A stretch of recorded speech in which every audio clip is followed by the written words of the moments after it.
Outlook and ITP Media India. We are thrilled to have with us today the thought leaders, innovators, and change makers who are powering the future of India's air cargo and logistics ecosystem. We'd like to take a moment to thank our sponsors for their generous support. Powered by partner SJ Logistics India, airline partner Etihad Cargo, networking partner BLR Cargo, banking partner DBS Bank, logistics partner Shreeji Translogistics, supporting partner Rushabh Sealink and Logistics, and our partner associations ACAAI and BCBA. To set the tone for this high-impact day, I now invite on the stage Prajakta Karnik, editor of Logistics Outlook, for the opening address. May we please have a round of applause for her. Good morning, ladies and gentlemen, and it is a proud moment for us. Seeing a full hall, it is actually, because this is our first event, it's an overwhelming situation for me. Starting with, again, good morning everyone. And we have, with us distinguished guests, industry leaders, and our partners, obviously. It gives me immense pleasure to welcome you all to our first Air Confluence 2025. This is a platform where vision meets strategy, and where collectively we explore the evolving landscape of air cargo and logistics. We meet here today at a time when the global economy and the air cargo industry is going through turbulent times. We are navigating a mix of challenges and opportunities. On one hand, we face the headwinds, like the fluctuating freight rates, geopolitical tensions, regulatory pressures, and capacity imbalances. On the other hand, we are seeing the tailwinds, strong tailwinds, in the form of driven by e-commerce, pharma logistics, time-bound deliveries, etc. With renewed focus on speed, reliability, and technology. India's position today in this landscape is particularly exciting. With its ambition to become a $5 trillion economy, India is investing heavily in improving the infrastructure.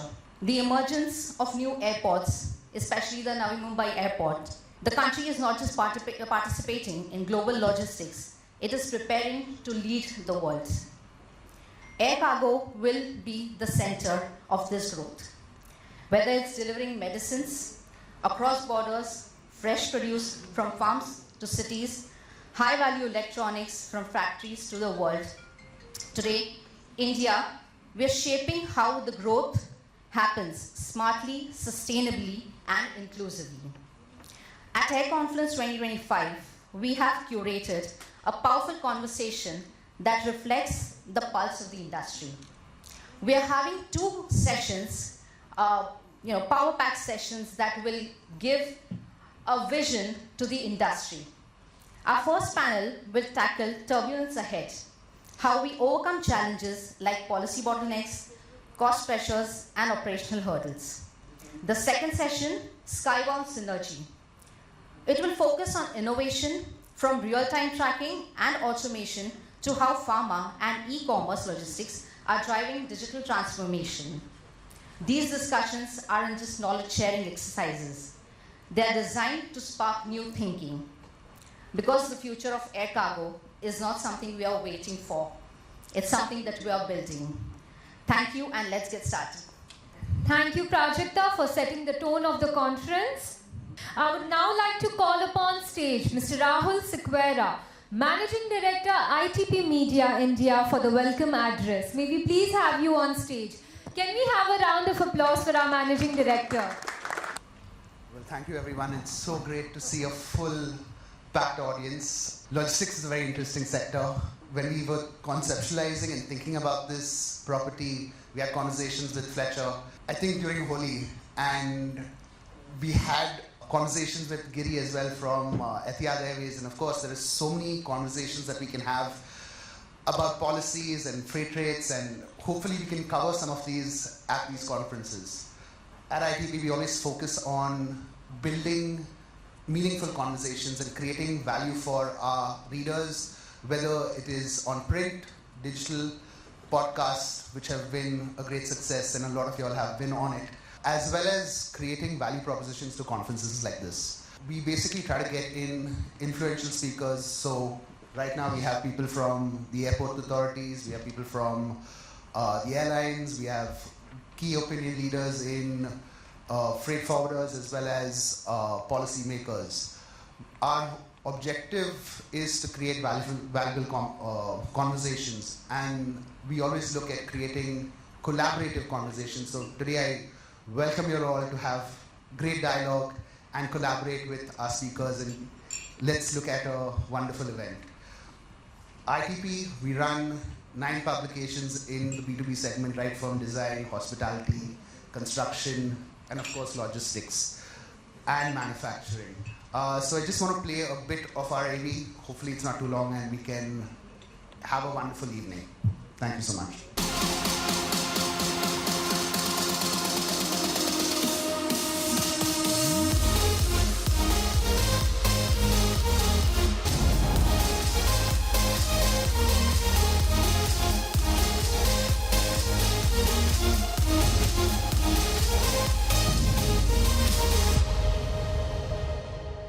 So thank you all for coming today, and look forward for a great and meaningful sessions. Thank you.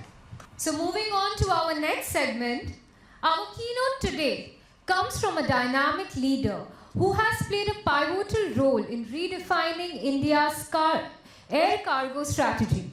Mr. Kempegowda, Managing Director and CEO of Aviapro Logistics Services, brings with him decades of industry experience and a vision for a globally competitive air cargo ecosystem. While Mr. Gazdar couldn't join us in person today due to prior travel commitments, he has graciously shared his thoughts with us through a special video message on the theme Unlocking India's Cargo Potential, Building a World-Class Logistics Ecosystem. May we please have the video? I was asked the other day if what I'm doing for the past 37 years makes me happy. And I responded by saying that if I wanted to make others happy, I should be selling ice cream. Therefore, I have the second best job in the world, and that is delivering on promises in the air cargo industry. Over the past 37 years in India and earlier in the Middle East, I had the privilege and honor of being a forwarder, a consolidator, a shipper, a GSA, a GSSA, an airline, a terminal operator, and an airport operator. So across the landscape, and if there's one thing that I've learned these past years, it is this: how can I do better than what I did yesterday and deliver on my promises? Once again, good morning, ladies and gentlemen. Let me begin by thanking Mr. Sequeira and the team at ITP Media for organizing Confluence 2025.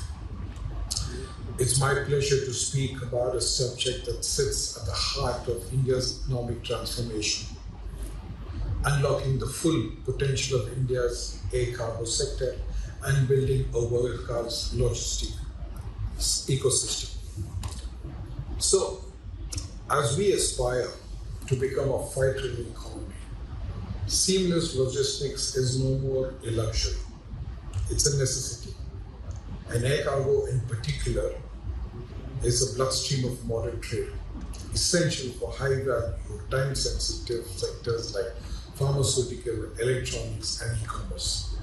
We are blessed because we are positioned strategically between the markets of Southeast Asia, the Middle East, and Africa.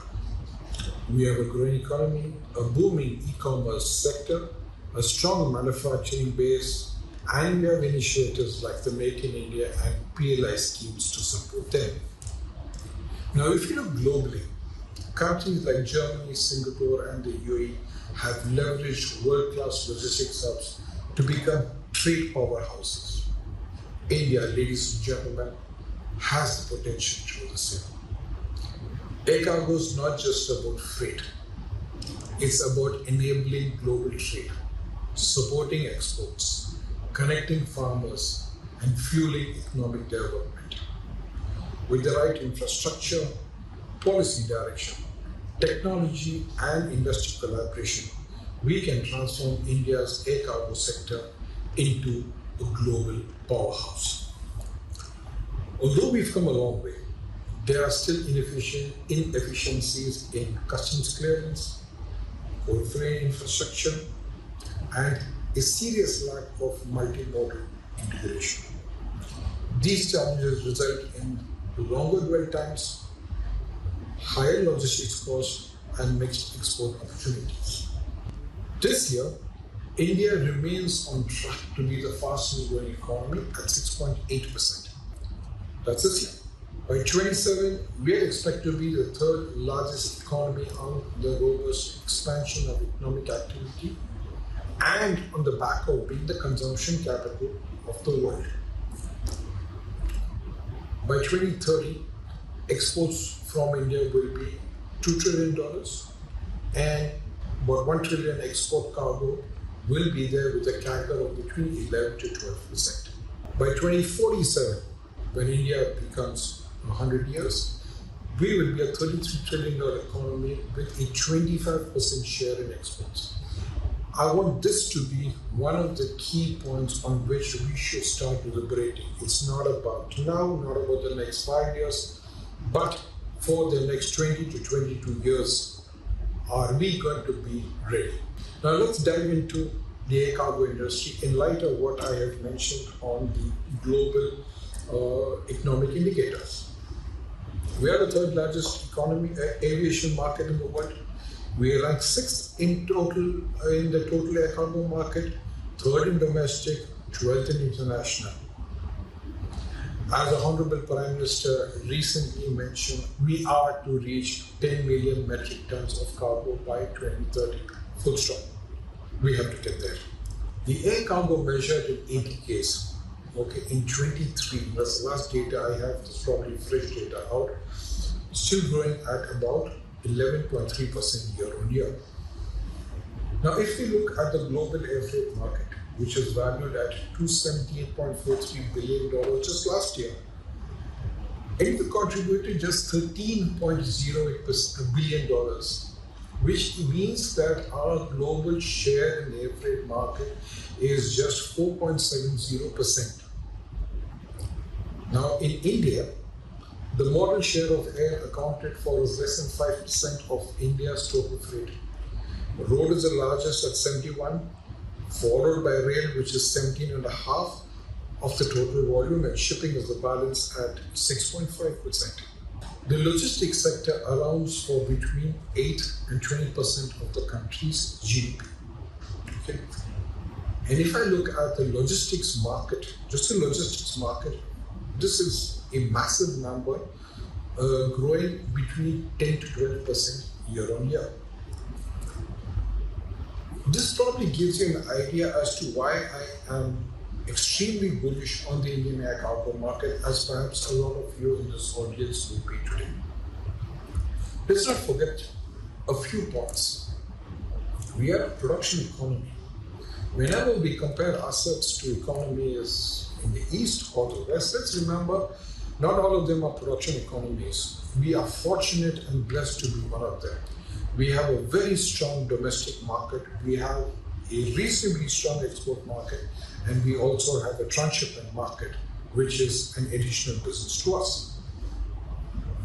Second, we have private consumption, we have rural demand, we have consumer confidence, we have higher income levels, we have a rising middle class, and an increased disposable income.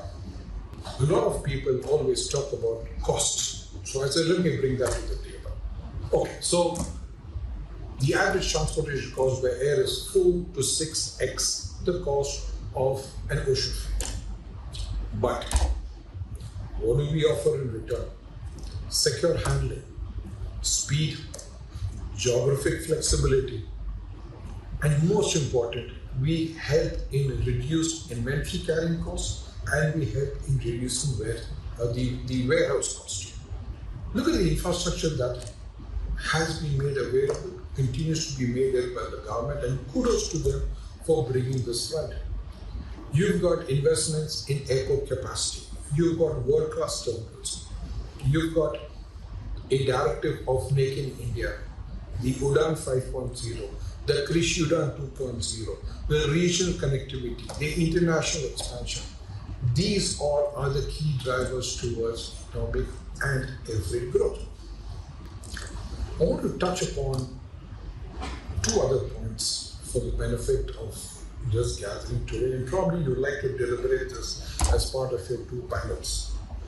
One is on reshaping customer expectations and the relevance to e-commerce, and the other is on the air cargo logistics. Again, some numbers to set in context what I want to drive home. China and India will represent about 43 to 44% of the global middle class by 2030. Okay, 43.3%. And it is expected that the combined spend in the e-commerce segment will grow from $33 trillion in 27 to $64 trillion in the next 5 years. And that's by 2030. Let me put this in a little context. In 2015, the e-commerce spend was $1.5 trillion value. Next year, the 1.5 will become $8.1 trillion. That's the scale and scope of just this product called e-commerce. Look at the global express industry that probably will or may not be connected with with e-commerce. This projection is expected from $263 billion in 2023 to $484 billion by 2030. What's India's contribution to this? The Indian Express delivery service contributes about 2% of the industry's global turnover. 2.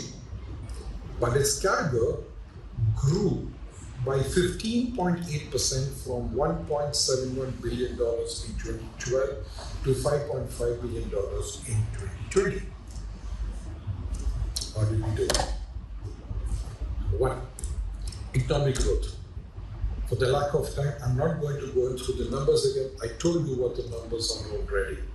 2. Supply chain stability. Over the years, especially last 2 years, you probably keep hearing that there are production delays because of supply chain issues. I beg to differ. Okay, please do not add production-based issues to supply chain issues. Okay, a supply chain issue is where you do not have the capacity to bring products to the manufacturing site. That's a supply chain issue. A production issue is completely different. If you cannot produce what you have to produce because you don't have a part, that's a production issue. Nowhere has the air freight industry faltered in bringing products, not even in COVID. If there was one thing in COVID that has taught all of us is that air freight industry was the one that brought you the pharma, brought you the vaccines, brought you the food, brought you everything. So let's be very clear about supply chain issues versus production-related issues. 3, global trade competitiveness. We live in a world of narratives. We continue to live in a world of tariffs. We live in a world of trade barriers, but they will slowly be an opportunity for us. How? You've got FTAs coming. You've got bilaterals coming. This is going to sort of help cushion the impact of tariffs. I spoke about disaster response, I spoke about humanitarian aid, COVID, etc. Industry and employment is another key factor. In my view, this is a sunrise industry, and this is a huge force multiplier in terms of employment generation, in terms of opportunities. You're then going to have technological and infrastructure advancements as basis for staying competitive. And let's not forget the biggest of them all, which is national security and defense. Nowhere in the world has the best supply chain lessons can be learned other than from them. And the way they have demonstrated this is absolutely commendable. I'm often confronted with this word customer. Who's our customer? Let's just give it a thought for a moment. Who are we addressing our issues to? To the forwarder, it's the shipper. To the terminal operator, it's the airline. To the airport, it's the terminal operator. We need to engage with the customer.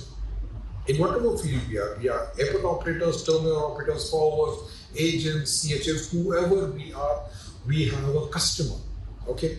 And it is this customer that we need to focus on. We need to tell the customer what they want to hear, not we want to offer. Big difference, all right? I have a product and I tell my customer, here's my product. Take it or leave it. That days are gone.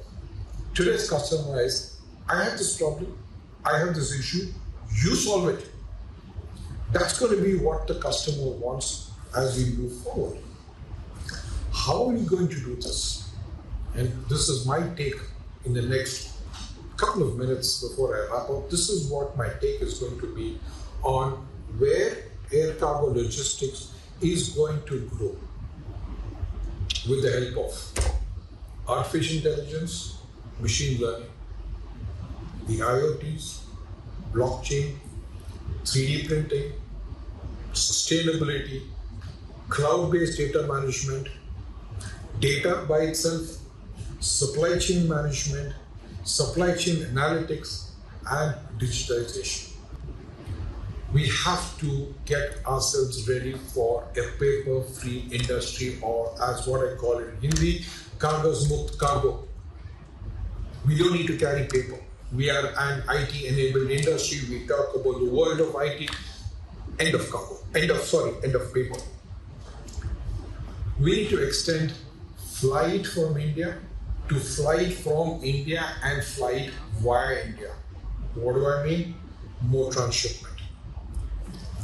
Finally, before I wrap up, I am sure in today's gathering and the two sessions that follow, you will address the evolving needs of the sector, the appeal of the industry, and the opportunities available.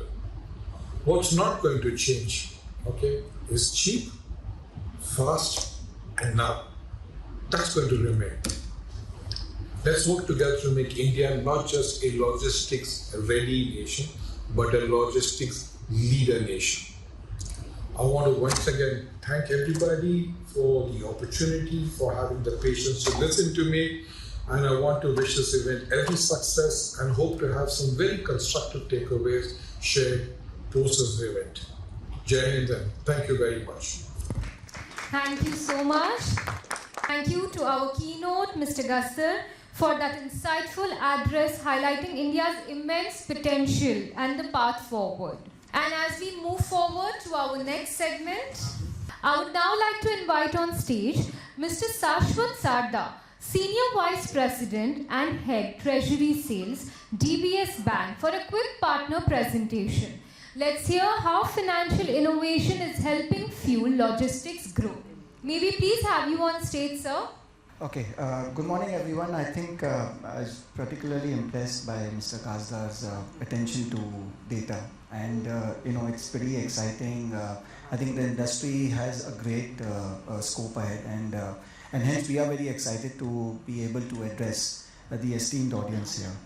I'd just like to take a few minutes on introducing DBS because some of you may not be completely aware of DBS. DBS is owned by the Government of Singapore.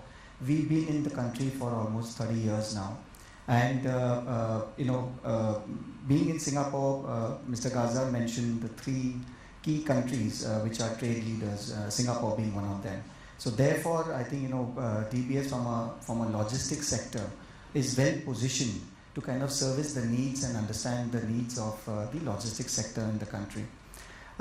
We've been in the country for 30 years, like I mentioned. One of the key benefits that DBS brings along is strong international credit rating. We are AA minus internationally rated, we are AAA domestically rated, and we are the largest foreign bank in the country. DBS has almost 500 branches in the country across the length and breadth of India to service the logistics sector as well as our SME clients, which also will be some of your clients.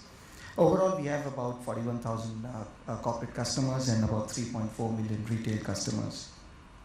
Again, DBS is quite unique in our incorporation in the country. We are again the only foreign bank, one amongst two, who is locally incorporated in India, which means that while we are global in our construct, but we are also local in our presence and in our incorporation. So this means that there is a local board, we have a capital in the country, and being incorporated in the country gives us the confidence that DBS is in India for the long haul. I mentioned about the logistics sector and how DBS is quite excited by it, predominantly because of our Singapore roots. Singapore being one of the key international trade centers. DBS also has a industry team which is specialized in understanding global logistic developments and requirements, and which is where we borrow their key knowledge into India. And in India we have a specific team, a relationship team which specializes in logistics, understanding the regulations very clearly, understanding some of the key developments and some of the key client requirements. We obviously partner with some of the key sea logistic players, which is mentioned on the screen. And Mr. Gazdar mentioned a very pertinent thing. He mentioned Kaagaz Mukt business, right? That is something which is at the core of DBS. Some people also refer DBS as the digital bank of Singapore. We invested heavily in our digital infrastructure. We also believe that banking should be invisible, and which is why our motto is live more and bank less. We think banking is kind of overrated in terms of our contribution to businesses. We would like to be invisible. All our solutions and banking platforms, everything is digital. As far as submitting paper for your export-import documents, as far as booking interest rates, booking foreign exchange on your import or export payments, as well as creating virtual accounts to enable you to make one-to-many payments. So almost everything that we do at DBS, we take the customer journey at the core of our heart, and that is why we invest heavily on our digital infrastructure. The other one, which again differentiates us within the MNC banking network, is we are the only MNC bank which has approval from Government of India to make tax payments. So while there are a whole host of PSU and private sector banks, but among the MNC, we are the only bank which has direct access to make payments to government for taxes. So that is another thing which comes along with DBS. The third, I'd like to borrow a few words from Prajakta's presentation, where she said that there are certainly a lot of tailwinds for the cargo industry. But there were some recent headwinds in terms of geopolitical tensions, etc. Another headwind, or supposedly another headwind, which has come in 2025, is increased foreign exchange volatility. And because I'm from the Treasury and Markets, I'd like to devote maybe a couple of minutes on how the markets have behaved and what, as a corporate, we can provide you as solutions to better manage the foreign exchange movement. Now, this is a graph of dollar index. Now, dollar index is basically, it measures the strength of the US dollar and how it compares with other currencies. Now, you can see 100 is basically, it divides the dollar index pretty perfectly, right?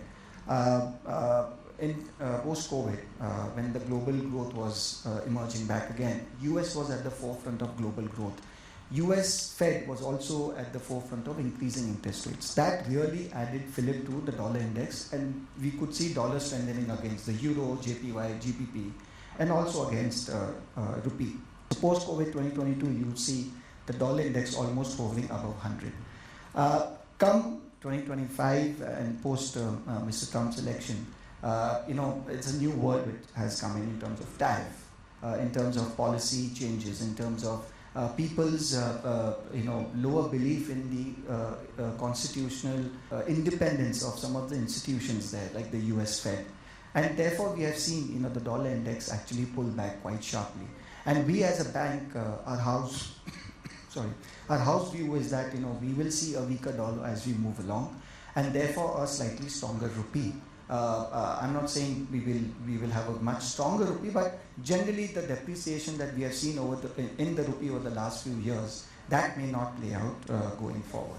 Now, again, this is a chart of dollar rupee. Some key movements I would like to highlight. Rupee generally behaves in very sharp depreciation moves, and then we have some stability, right? We've seen multiple periods across various crises where dollar rupee has moved up very, very sharply and almost unexpectedly, and then we see a period of calm. So a couple of periods in 2008 when we had the global financial crisis, in 2012 when we had the European crisis, then obviously during COVID. All three instances were led by sharp depreciation in the rupee, right? But now, with various geopolitical tensions, we've had, some 3-4 international wars. Rupee still, in the current scenario, has behaved quite with a stable aspect to it. We did appreciate, we did touch a life high this year at Etihad, but you can see the sharp reversal. Right? Now, this is not something which is unique to the rupee. This is coming more from the weakness in the dollar index, which is where we believe as a bank that we are slightly more constructive rupee. However, having said that, the tailwinds, the headwinds in terms of geopolitical tensions will remain. There will be commentary by Trump because he is a president who believes in a lot of verbatim, right? He speaks a lot. And, obviously, that contributes to global volatility. We've had increased geopolitical tension, and it's very difficult to predict which two countries or which group of countries will have a disagreement. Therefore, we believe that compared to 2024, which is where you will see a pretty flat line on the dollar rupee, last year was very, very stable, right? This year is not so much. We've had both the ups and the downs. How do we navigate this, right? What are the products that you can look at, or what solutions you can look at to better manage the foreign currency volatility? It is this graph. Now, historically, this graph basically shows the cost of hedging dollars for an importer. I'll try and put it very simply. If you were to block a dollar liability, which you have payment after a month or so, historically you would have to pay about 4.5% to 5%. It has even been as high as 7%, right? But historically, on an average, it is about 4.5%. In the current scenario, that cost of hedging dollars, specifically for an importer, is just about 2%, which means that higher volatility but lower hedging cost is actually a great compelling argument for importers or for people who have dollar liability. Freight cargo, I believe, is denominated in foreign currency, and therefore you will have a lot of liability to pay in foreign currency. This provides a great opportunity to kind of be able to better manage your currency risk. In a nutshell, again, 2 words I will pick up from Prajakta's presentation. She said that air cargo requires timely and reliable at the core of whatever the industry delivers. We resonate with that completely from a banking perspective. We believe we are completely reliable and you can trust us. Our digital solution will ensure that the services come to you in a timely manner. We have dedicated relationship managers. We provide you foreign currency rates, even post-market hours. We can support you with that. We have tracking enablers of where your payment is through Swift GPI. Once your payment is done, you can track where your payment has received. That helps you in your conversation with your customers. We also have a thriving program package for your employees in terms of banking services and offers that we have for them. And everything at the core of our heart is Ideal. Ideal is our DBS banking platform, which is basically the client interface in terms of anything that you do. So with that, I'm very excited to be here, and I'll be here during the course of the day. I'd love to interact with all of you to understand what could be your banking requirements and how we can come in and support the industry. Thank you so much.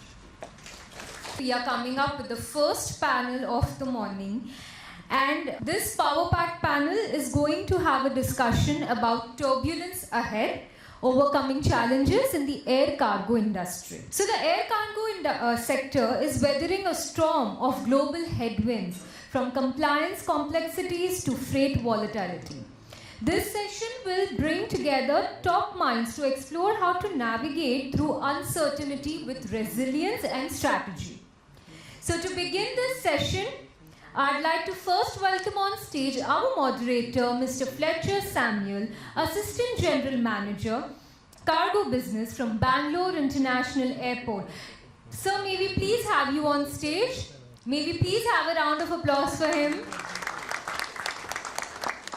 Welcome to the show, sir. And joining him on the panel will be Mr. Gagan Gupta, Vice President Cargo, West and South, Air India. He leads the business for Air India Cargo for South and West and has a diverse experience in sales, operations, digitalization, product management, and market for over 18 years. Welcome to the show, sir. Next, we have Mr. Jitendra Srivastava, CEO, Triton Logistics and Maritime. So, with over 25 plus years of experience in global supply chain and logistics, Mr. Srivastava has held diverse roles and positions in India and internationally. Welcome to the show, sir.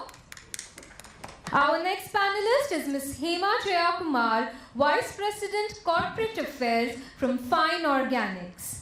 So with more than 2 decades of experience in global supply chain and logistics, she is currently overseeing the corporate affairs for the company. Welcome to the show, ma'am. Can we have a round of applause for her? Our next panelist is Mr. Rajen Bhatia, Managing Director from Tulsidas Khimji Private Limited. So he is the 4th generation entrepreneur. He has expertise in international freight forwarding, transportation, distribution, insurance, custom clearance. Welcome to the show, sir. And last but not the least, we have Ms. Vaishali Neotia, Head Strategy and Business from Blue Jay Aero. A young entrepreneur, she has worked with extended reality for enterprise across sectors before finding a niche in manufacturing. Welcome to the show, ma'am, and I welcome all of you all once again, and we look forward to a great panel. Thank you so much.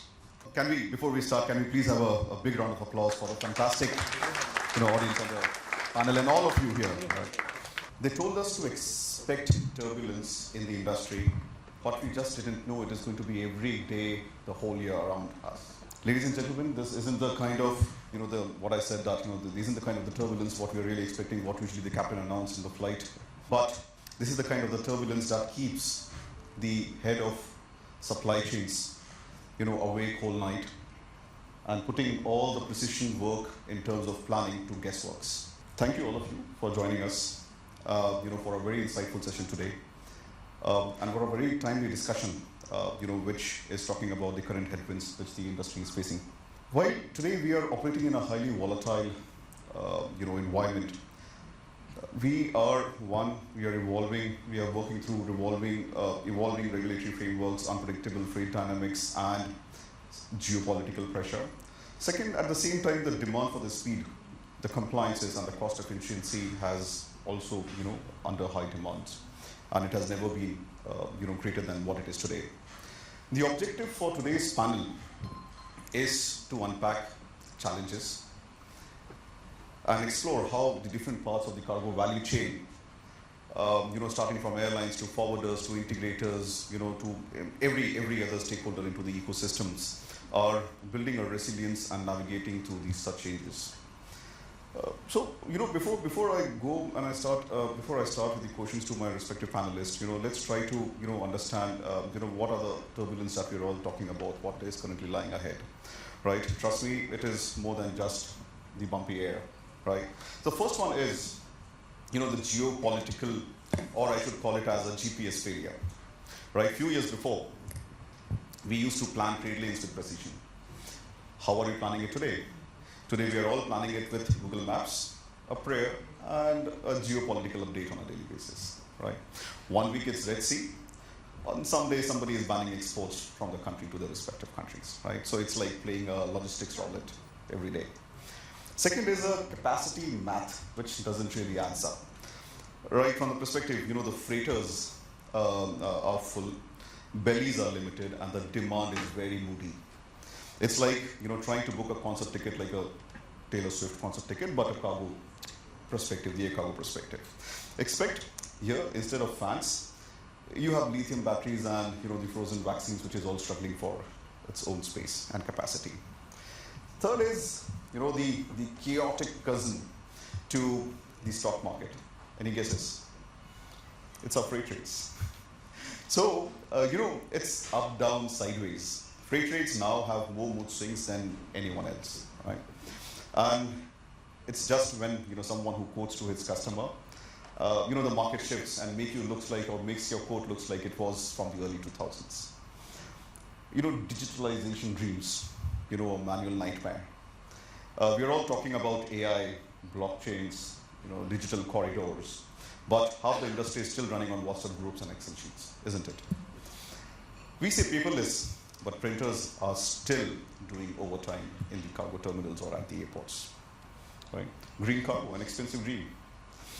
Everyone wants sustainable air cargo, but no one wants to pay sustainable cargo. Right? SAF is the new unicorn. SAF is what? Sustainable aviation fuel is the new unicorn.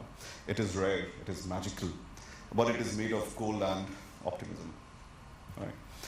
The third and the fifth, which is the sixth, which is the most important, is the people problem. Right? Tech is great, but we still need people. Unfortunately, attracting today the young professionals into the air cargo is like convincing Gen Z to switch off their Instagrams, isn't it? Yeah. So, yes, rather than, from that, if you want them to move on to ULD stacking the air cargo knowledge, yes, it's not in their priority list anywhere, right? So, not taking further time, I would, certain questions which has been very strategically tried, which I have put across today to this wonderful people on the dais. To start with, I'll start with my friend and the tallest person in the room, Mr. Gagan. Gagan, the question to you is, right, in Air India, with the freighter space tight and the belly holes busier than the Mumbai local, how is Air India reshuffling its fleet and routes to meet the cargo rush? Is the cargo strategy flying solo or with passenger? So, thank you for the question, Fletcher. So, India is still an evolving market when it comes to freighter movement within the country. There are certain people who are having those cargo freighters. Mostly the cargo is moving on belly, which is under the passengers. And well, at Air India, what we are trying to do is that, while if you look at some of our other competitors, they have very similar kind of a fleet, Everything is fairly sorted, capacities, etc. is completely sorted. We operate with about 7 types of aircrafts, some which have been handed over to us, some which we have bought, some which we have released from someone. So for us, the complexity is slightly higher because, if on a route the aircraft actually changes at the last moment, then the entire scenario completely changes, But it specifically happens for a wide body, if a 787 to 777 or a 359. So all three have different kind of capacities, different types of loads that they can carry. What we are trying to do at Air India is that, specifically, I'd split that into two. One is domestic, one is international. In terms of international, we are trying to make sure that, on different routes, we have same kind of product. So Delhi-Frankfurt will have a same product, which is a 7879, which is a Vistara product, and a Delhi Shreeji, which was previously we were having one Vistara and one Air India product. Now that product is now completely switched over to Air India, so that there is less unpredictability in the system, both for passengers as well as the air cargo team.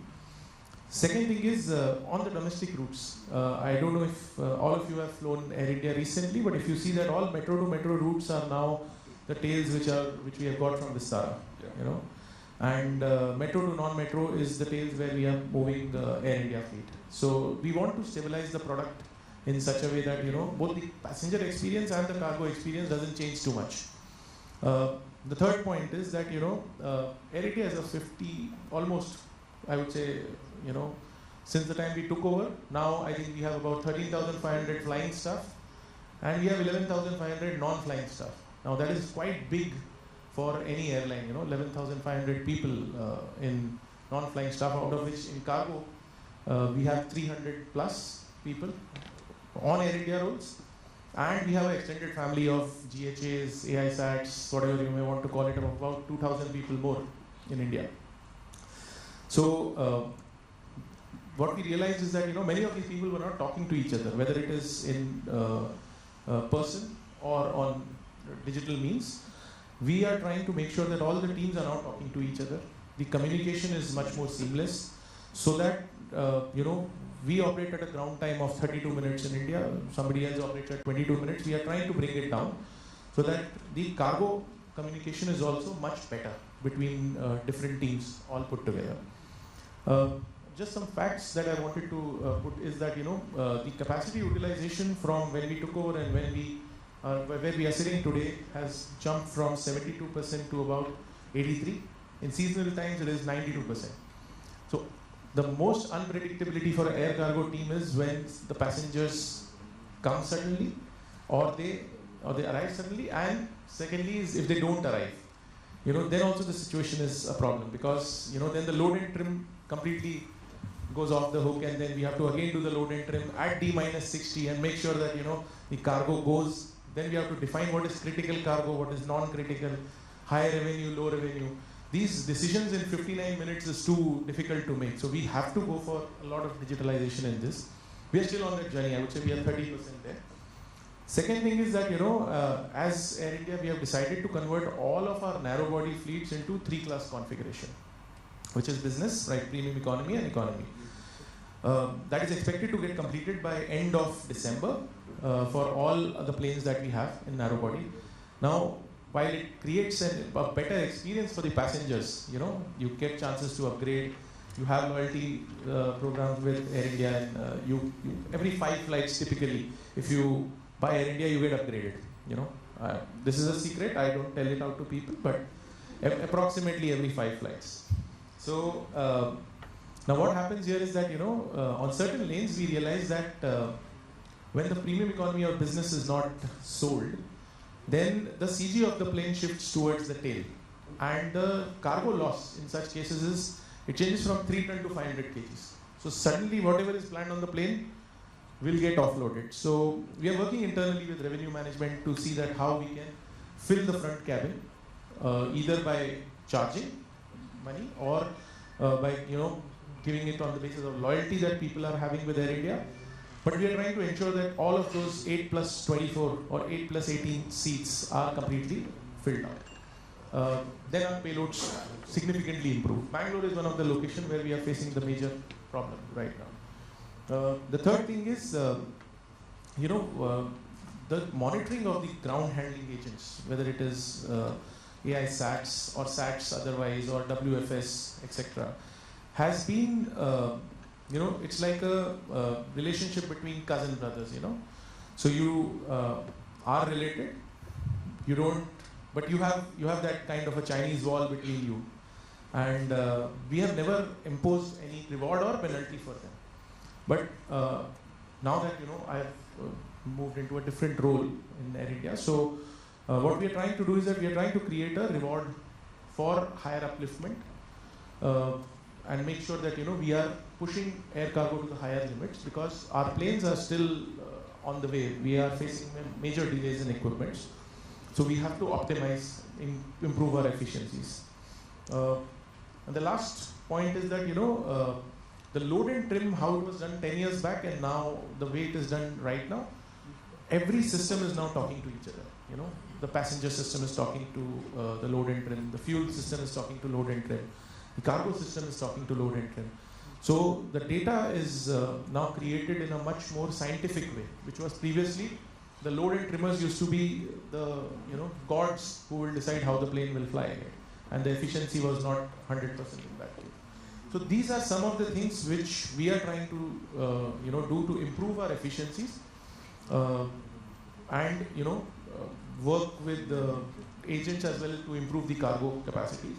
And the last but not the least point is that the network teams have started working with air cargo much more positively. It's good for news for the industry, because pre-COVID, cargo was considered as an add-on, and post-COVID, the network teams come to us and they ask us that, do you want a change of timing?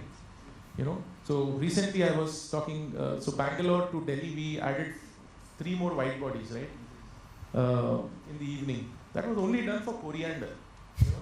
12 tons of coriander in the evening. We want to move that. And network teams added 3 flights for us because there was a passenger demand. So things are changing, I would say. And that is how Air India is trying to work with different aspects. I'm not sure if I've been able to cover most, but that's what I wanted to say. Oh, thank you so much, Gagan. Yes, so though Gagan gave out the secret to upgrade seats, you all know what needs to be done. But however, while Gagan stressed on, they have upgraded the flights in the evening, and that too for the coriander. So just to give you a perspective, from Bangalore we get close to around 5,000 tons during the season, and very jokingly and funnily we call Bangalore also as the chutney capital of India, because the amount of coriander that gets distributed across India is huge. We're talking about 5,000 tons during the 3-month season. That's big. So coming forward to our next panelist. Next panelist is Hema. So Hema, cold chain gaps are real, right? And sometimes the only thing staying cool today is our optimism, right? And today, how are pharma, chemical sectors, product integrity, we are able to keep them intact when infrastructure still sweats under pressure? What's your perspective over that? Good morning to everyone, and good morning, and thanks for everybody. Thanks for the audience here. Fletcher, your question is of a concern basically, and firstly, Gagan, good insight on the upgradation, but also the challenge that you face if the air movement or the passenger seats are not filled up. So we used to always say that they're giving the booking and why it is not going in that. So this is an insight that we have got, and I think so this is something where we'll take it home to have a more understanding on in terms of planning.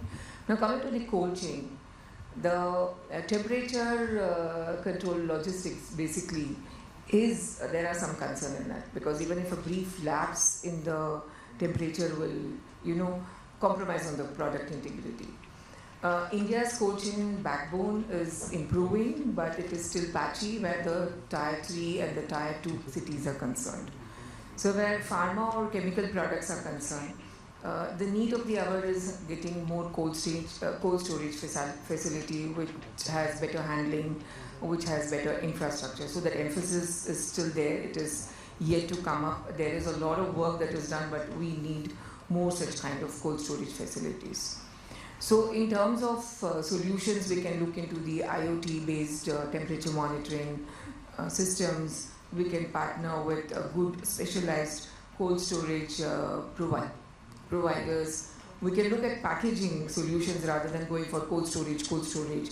We can look at packaging solutions which has got insulated, which has active cooling system is there involved. So these can help, and there are some big companies who did not wait for the cold storage or the cold chain to work, and they use their own packaging system and they moved on.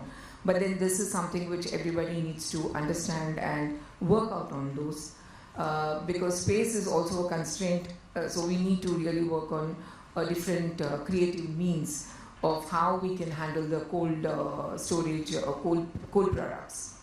Now coming to one more thing is lane risk management. Again, there are some MNCs who have already adopted lane risk management, where they have done the reviews, they have selected the routes with advanced SOPs, and they have really, were able to deliver faster at a better, and the product integrity was also maintained in that.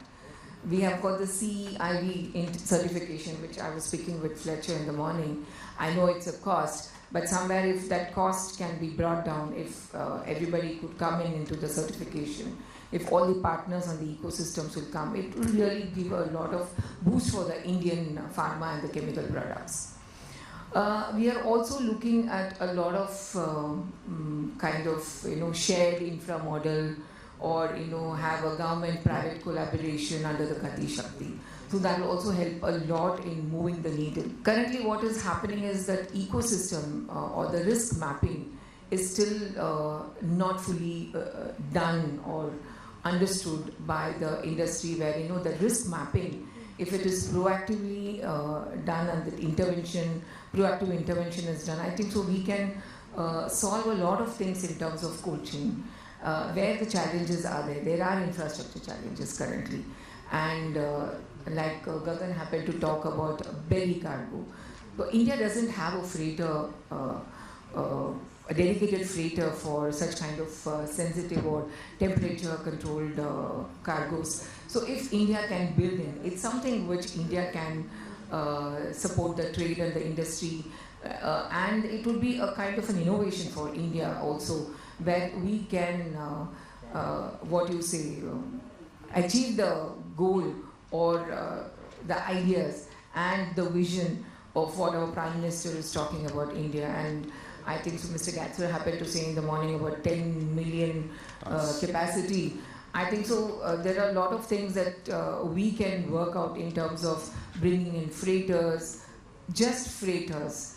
Like we have got SQIs they have a freighter capacity and they carry 100 tons cargo, which is called Silk Air. Why don't we get for India? Why don't we do as an Indian air? I think so Mr. Gagan can help out in that, being from Air India. So we should build our own freighter. We should give more cost-effective, cost-competitive services to our Indian industry, which would really help our pharma and our chemical sector to boost. So this is my take. Thank you. No, perfect. Very, very, very rightly said. Yes. But again, you have also put Gagan on spot, and that is something everybody wants Air India to take that lead, and hopefully, very soon to have such kind of freighter operations out of India by Air India. Gagan, your comments? Just one comment is, Hima, that a freighter per kg price is more than a belly cargo per kg price. So it is not exactly cost effective. The only advantage is that you can carry different sizes of cargo. There is a dedicated lane. The handling is quite controlled. The temperatures, etc., are much better. But we are still some distance away from having an Indian freighter which is traveling across, let's say across Atlantic or across Pacific. But saying that, all the airlines always keep on working on freighter business cases, and somewhere they fall between the stools because the 90% of the revenue of any airline comes from passengers. So unless and until it's a freighter only business, it's very difficult to push it through. That's the point. The problem is, Gagan, we should start it, right? You're looking at the belly cargo freight and the freighter business. But somewhere if you put in the effort, I think so the freighter business will be much competitive as compared to a belly cargo, because then your belly cargo can be released for other kinds of cargoes and the freighters can be used for heavy movements. And that would definitely bring down the cost. I would just like to jump in. Though I know for the audience, this is a perfect conversation what you are all looking forward between an exporter and an airline. Right? But however, I don't want to spoil that. We'll definitely want to continue that. But let me just put one question, a very important perspective, a perspective which usually gets ignored, right? And that question, I want to ask Jitendra. Jitendra, today we all train for route disruptions or rate shocks. But what about emotional meltdowns? Isn't that a turbulence? What does it take to build supply chain leaders who can handle people problem, not just port problem? Good morning, everyone. Just 2 evenings back, I was taking a flight and I was upgraded to a business class in Air India. I thought these guys, they liked me, but thanks to Gagan, I know they were just adjusting the payload. So, thanks for. It's a very stealth challenge, Fletcher, which is staring right at our faces, and it's high time we should recognize it. We have to prepare talents for the world which is or rather where the certainty is an exception now. It's no more a rule. Traditionally, the leadership has always been that we thought the expertise in process is enough, but it's not sufficient anymore. Basically, what we need is a generation of supply chain leaders who are as comfortable as reading the geopolitical shift as they are reading a dashboard. They should know how the trade lanes work as good as how the human behavior works. And that is super critical. And this means that we also have to look at the way we are grooming the talents now today.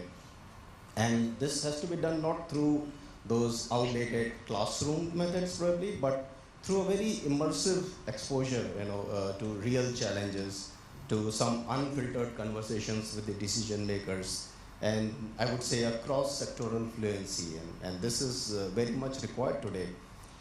This is one of the reasons why we built Tri Academy. Basically, this is not to transfer knowledge to the people, but it's a complete mindset transformation which we are doing at Triton now. And it's we are not training people for the roles, for their jobs, but we are preparing them for the systems which don't exist yet, which are still to come. I mean, there is no point teaching people or preparing the talents about what used to work 5 years back. Rather, we should look at that, or rather we are hiring people to solve the problems which are coming in the next 5 years. So this is something which is very, very critical today, and we have to all think that the next wave of leadership will rather belong to those who can think in a very structured way, who can act with a moral clarity, and those who can remain fluid in the environments that have no playbook. So my only concluding comments on building up these talents is that the future won't ask you if you know the rules. They will ask you if you can write the new ones. Thank you. Thank you so much. Thank you so much. Before I move on to the next, because I've just forwarded you my boarding pass. I have a flight in the evening. All right, so the next question is to Mr. Rajan Bhatia. The freight rates today are moodier than Monday mornings, right? So how do you keep customers, or how do, today the industry should keep the customers happy and business sane when the rate chart swings like a stock market memes? So thank you, Fletcher, and good morning, everybody. Yeah, that's a tricky one. So what comes first, the chicken or the egg? But yeah. As far as the freight rates go, we've seen this geopolitical situation which is arising over the months, and especially this week, what we were having. And actually, I just want to dive a little bit earlier when we had COVID. Yeah. So that's when all of us, we have airline friends and everybody of the industry. We'd seen that, the rates were at peak during that time. And in that madness, everything used to work properly. And the rates had peaked to another level. And but today, if we see today's scenario, after COVID, couple of months, things had stabilized, and then again the scare came, and again the freight rates have gone high. I can only take a parallel from ocean freight, where ocean carriers have moved from the contracts to spot rates. And if we see today, the airlines also are moving towards that particular zone. So the fluctuations are on the airline side quite rampant, and if we have seen to that effect, every day the rates are changing.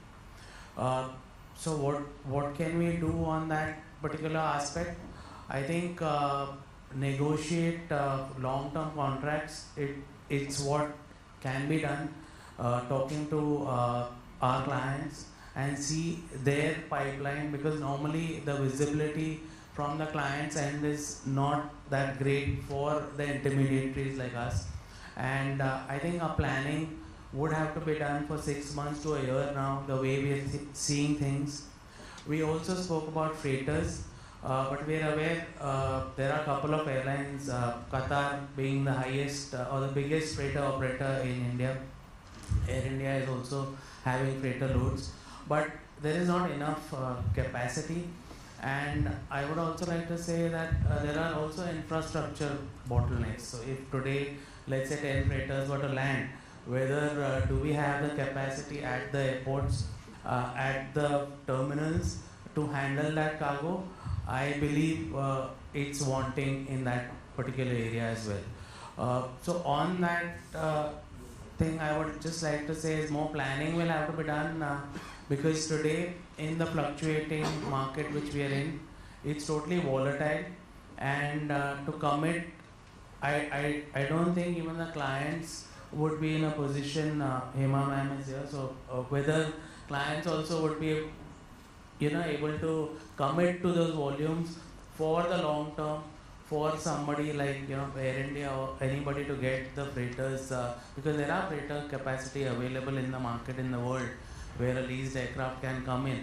But then as Mr. Gagan has said, whether India is a mature market which will be able to pay those costs or not is something which we will come to know in the years to come. Thank you. Correct. Yes, you have very well said that, while we all want freighters, we all want projections, we all want, rate locking, capacity locking, but what's important and what's crucial here is that today the trade, or when I say the ecosystem or the trade partners, starting all the way from exporters to airlines, they're all working in isolations. Collaboration is missing. Unless and until you don't create that collaboration, I don't think so, because it's not just airlines' job to put in freighter. It is not just a forwarders to do a block space. It is not just an exporter to give their projections. But unless and until the trade doesn't come together and doesn't work in collaboration, I don't think so we are ever going to achieve this, and we will continue to talk this for another 10 more years. So however, probably we'll have to find some grounds to, to work on this and bring things together. One more thing is also, our market is not mature to consolidation. Yeah. Whether a client, if I were to give a service on, let's say, every Tuesday, I would be able to console the cargo. Correct. Clients want just in time. Amazon has made things difficult for all of us, but you would have to wait for at least 4 to 5 days. And if that can also happen, consolidation can come in, then you'll be able to see more freighters or more capacity which can come in. But today, we all are seeing, you are heading the Bangalore airport, you would see sporadic, ups and downs for the cargo volume. Yeah. No, absolutely, yes. So, yes, the story continues, right? So, in the favor of time, I'll come on to Vaishali. Vaishali is a dear friend, and the project that she's working on is very critical and very much future driven. I don't know how many of you are aware about what VTOL is all about. It's purely vertical takeoff and landing. So let me just give you a small brief about what VTOL is before Vaishali. Otherwise, I'll give her an opportunity to speak about how is it going to drive the future and how is it the future of the logistics. So VTOL, aircrafts are a class of the air vehicles that can take off, hover, and vertically land at a vertiport, right? It doesn't really need a runway. This capabilities allows them to operate in a space-constrained or remote areas, making them ideal for urban air mobility, emergency logistics, last-mile delivery, and cargo transport in hard-to-reach region. Vaishali, doesn't it sound too cool for everyone, right?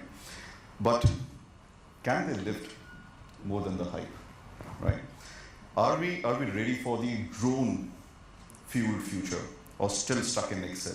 And if yes, what's holding us back? Is it tech, is it trust, or is it takeoff clearances?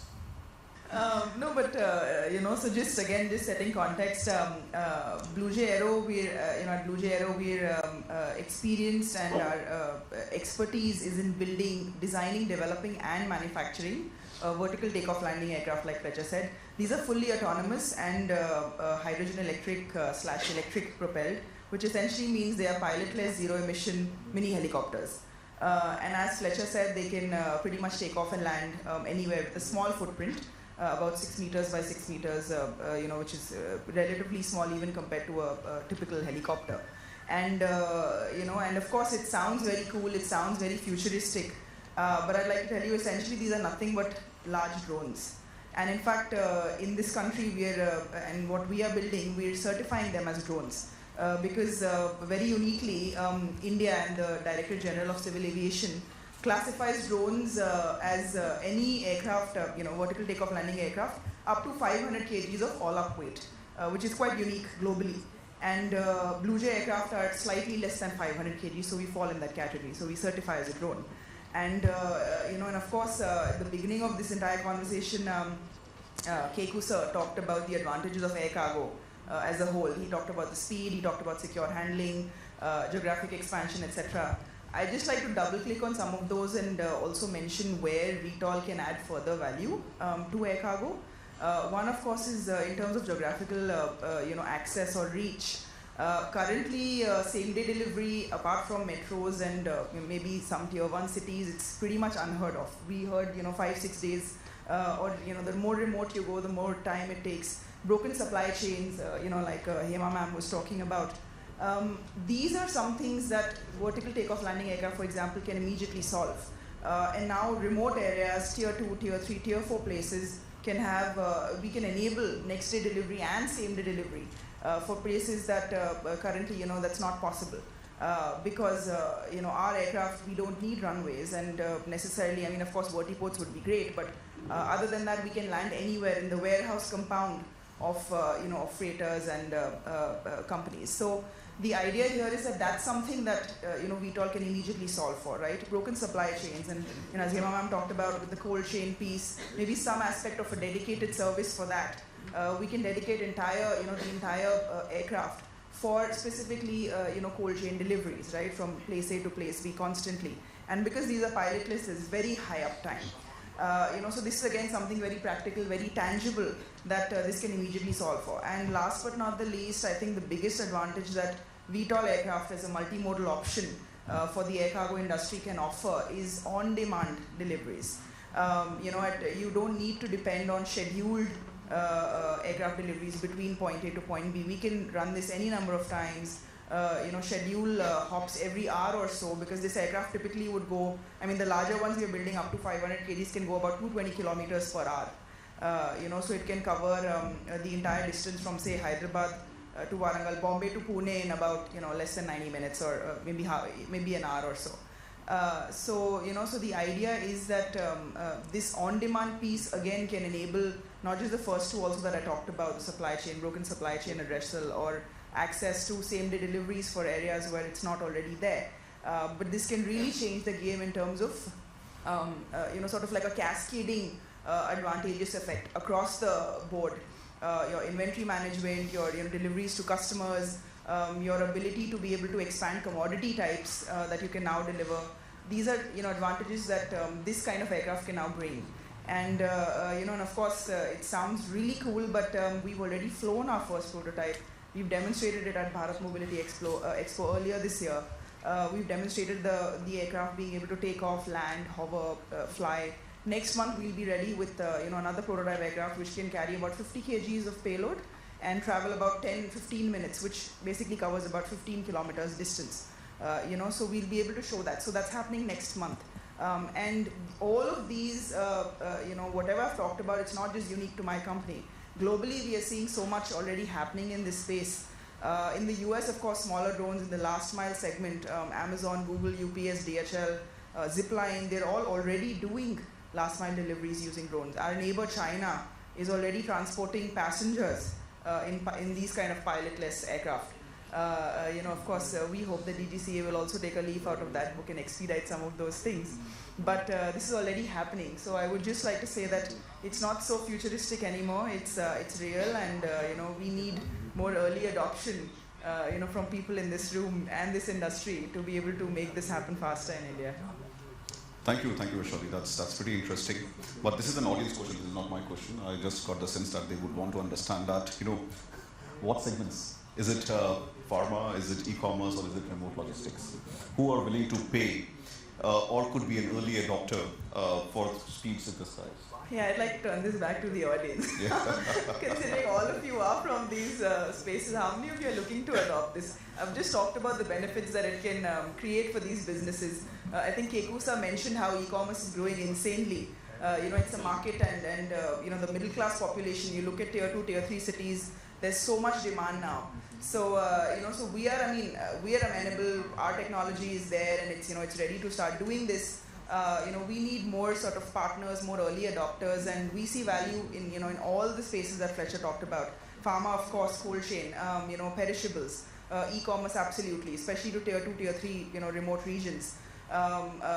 Even dedicated services, right, for certain goods which are high demand and which are perishable, and high value goods, for example. That again is something that we think this would be brilliant for, because there is no human intervention, right? Once you put it into the aircraft, you lock it, load it, it just directly lands wherever it needs to, and it's taken care of from there onwards. So the secure piece as well, additional security in that sense. So high value goods as well. And yeah, again, would love to hear from people in this room, going forward, where all do you see applicability use cases, and where is it ripe for early adoption, given the advantages that it can bring to the table? Perfect, yes. So guys, because we have another 10 more minutes left, I have one question each for all of you.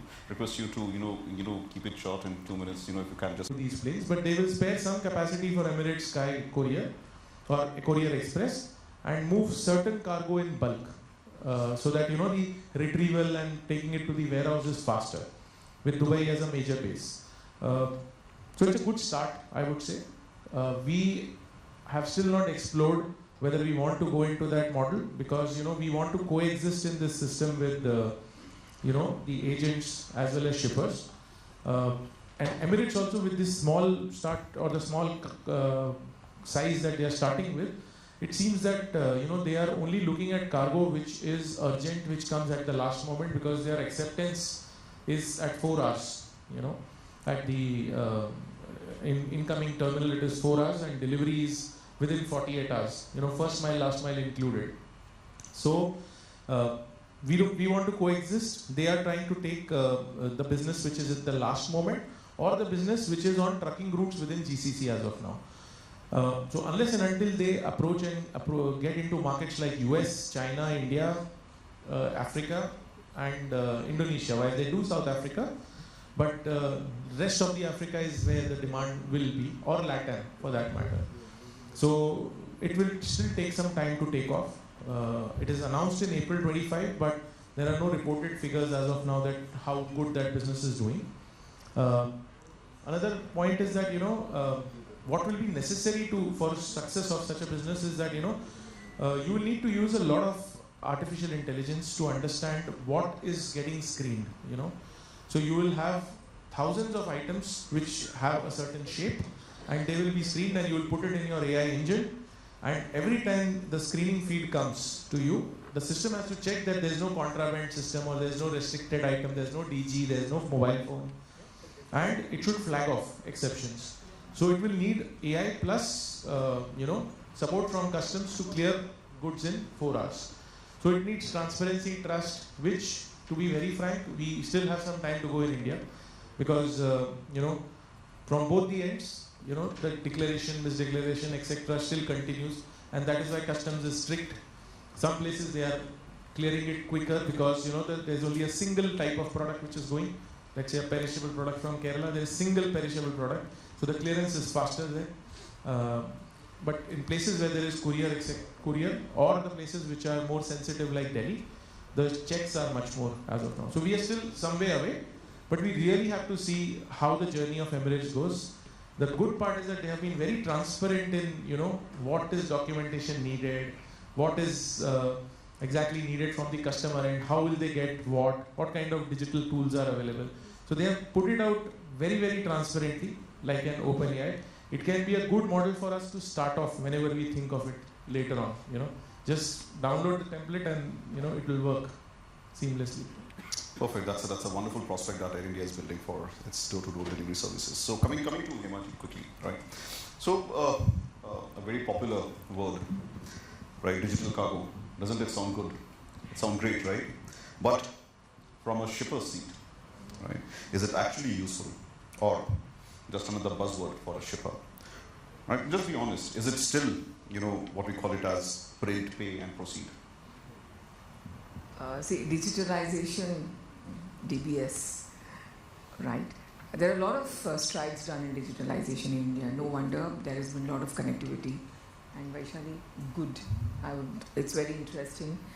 Because these and all are new innovations that we are looking into, and India is doing a lot of innovations, a lot of strides. You've got e-arrivals, you have got predictability, you've got real-time tracking.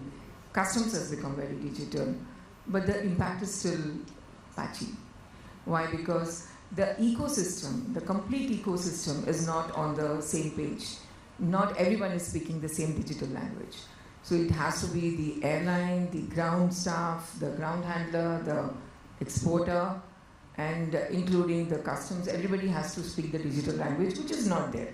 As you had told, people are working in silos. And of course, there is also a matter of confidentiality, informations flowing from one to another. So all these things, and trust-based, as Gagan happened to talk about.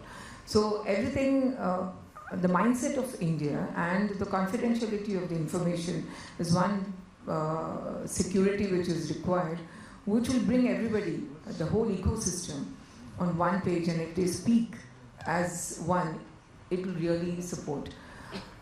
So far, digitalization work is in progress.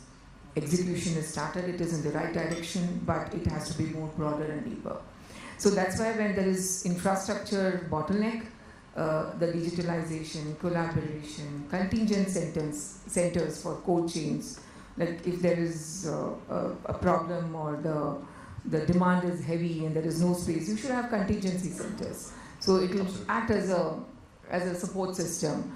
So where infrastructure is a bottleneck, this will support us in growing, in our growth. But yes, India is doing good, but everybody has to come on the same page. I totally agree with you. So now, just to continue with it, that's a shipper perspective, so I'll put that perspective to a forwarder. Rajenji, as trade, we all talk big on paperless cargo, right? But the warehouse printers are still running and doing overtime, isn't it? Right? What's the real world status and how do we make this vision actually take off? Pracha, we did discuss that when yesterday we spoke. It's really wanting, because digitalization, I would just say, EDIs, we all started with the EDI, and it was communication for all our forwarders and the custom brokers here. We would first take, tons, loads of papers, bill of entries and shipping bills and go. So today that we've crossed that hurdle and gone to a stage where from our offices we can file all the documents. But then e-Sanchit has evolved, so that has made life even more simpler. But now with AI and digitalization coming in, still, small things like we have e-bills, but do the ground handling agents still need paper? As you said, printers need to be banned. I'm not against any paper, but then unless it's become paperless, we'll have to work in, today everybody is working in silos. I think we'll have to work together on an all India basis where all the associations, including the Shippers Association, come on board, airlines and everybody. This is not going to solve. Let's say cold chain as well, when we are talking about perishable cargo, within 6 hours it's cleared and it's taken on the flights. But there is a nightmare on the infrastructure hurdle which we have on the cargo terminals. So the cargo is waiting outside and the aircraft is waiting inside the, but whether the cargo can go inside the aircraft, it's not. So digitalization needs to be looked at more holistically, and I think the government is pushing towards that. I think we need to have more discussion and debate on that particular subject. And yes, the hard copies, we all used to hard copies, but that should be taken away. Without that, I don't think the time what is taken is going to reduce. It's only going to add to more of our woes. True. So yes, a very uncomfortable topic for everyone, but just moving on from there and coming to a second question to Mr. Jitendra. Jitendra ji, the future CEOs won't just need dashboards, right? They also need empathy and therapist comms today, right? Isn't it? Right. So are we preparing leaders for emotional turbulence or just training them to chase KPIs?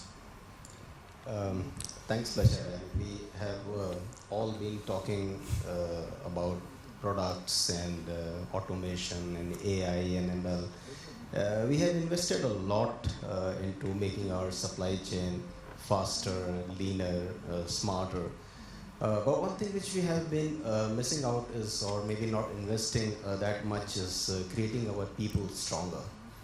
The next disruption when it comes, and it could be a reality, that it may not be just the price hike or a port congestion or a geopolitical shift. It could be a complete burnout.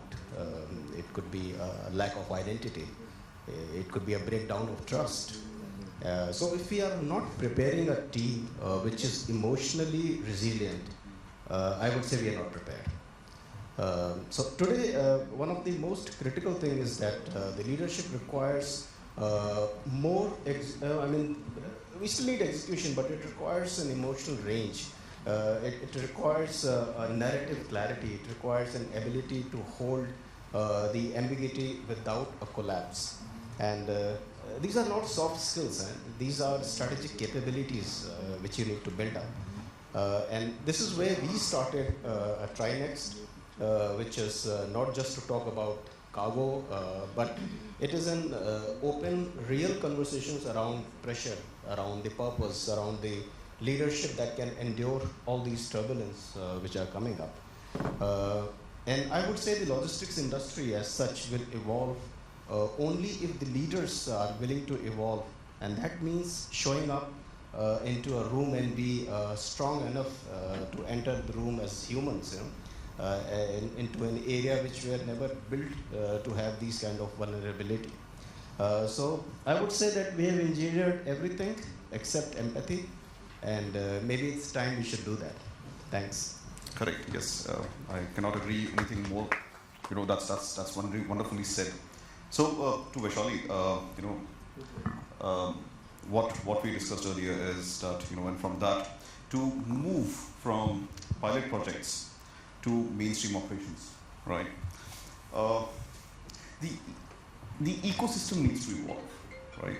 And for the ecosystem needs to evolve, what kind of partnerships are missing or required or essential, whether it is with regulators, airports, logistics operators, or even the drone corridor? No, brilliant. And just as a preface to that, adding on to what Jitendra sir was just talking about, I think apart from when you talk about hiring, for the next 5 years and emotional resilience, I think also arming people with a risk mindset or the ability to do the new and adopt innovation. I think that's also something that needs to be inculcated, because that's the way forward. I mean, at the end of the day, change is coming, and change is good if we accept it and we flow with it, and we're ahead of the curve rather than following as laggards, right? And that bell curve that every entrepreneur knows about, the early adopters are always the ones, and we see the US and Israel and China in that bracket, and India is always on the other side with the laggards. Let's kind of start bridging that, right? So I think that's definitely the first in terms of the mindset that is required. But other than that, of course, I love this common theme that's been arising, in the last couple of pieces we heard, that everybody needs to come together. There needs to be some sense of unity in terms of moving together as a whole. And for us as well, I mean, we can't do this without the customers, without the GSAs, the GHAs, the airports, the freighters, the airlines. Everybody needs to kind of come together, adopt this, because we're willing to do the end-to-end service, but we'll do it with partners. We will tie up with a ground handling agency to be able to do that aspect for us, the last mile, the first mile. With airports, to be able to create that infrastructure, work with us. With airlines, of course, to be able to, give us that business or use, our services for being able to deliver to, cities that they're not already hitting. So all of this will come together. We're absolutely looking at doing this, with the right partners. Otherwise, it's just you can't move forward. No, perfect. Also, it's exactly the time that we started, so we are almost at the end. So, while I want to close this, the wonderful perspective brought in by all the fellow panelists here. We all talked about, there are multiple other turbulence in the industry which we obviously cannot really cover within the 60 minutes time allocated, but we tried to cover on some of the critical ones, on geopolitical, on capacity, on digitalization, on people problems, etc. Right? Now, from this, what do you gauge? Yes, the The skies ahead are bumpy, right? But with the right people, partnerships, and maybe a little humor, right? I think we can all navigate through this, through all these hurdles and challenges. After all, in air cargo, if your plan A doesn't work, don't worry. You have 24 more characters to follow, right? So, thank you all. And thank you so much to all my panelists. Can we please have a round of applause for everyone? And before we start with the felicitation, I'd like to thank each and every one of you for that hard-hitting, solution-driven discussion. Clearly, with the right strategy and innovation, air cargo can fly high through any turbulence. Okay, I'd now like to invite on stage Mr. Sashwat Sarda to join us here to felicitate our panelists and our moderator. Sir, can we please have you back on stage? First, Mr. Gagan Gupta. Can we have a round of applause while we felicitate our speakers? Thank you. Next, Mr. Jitendra Srivastav. Thank you. Next is Ms. Hema Jayakumar.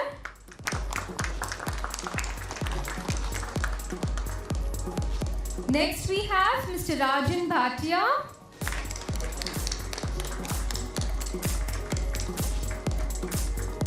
Our next speaker is Ms. Vaishali Neotia.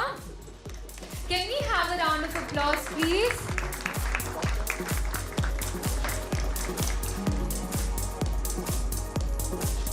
And last but not the least, our captain, our moderator indeed, Mr. Fletcher Samuel.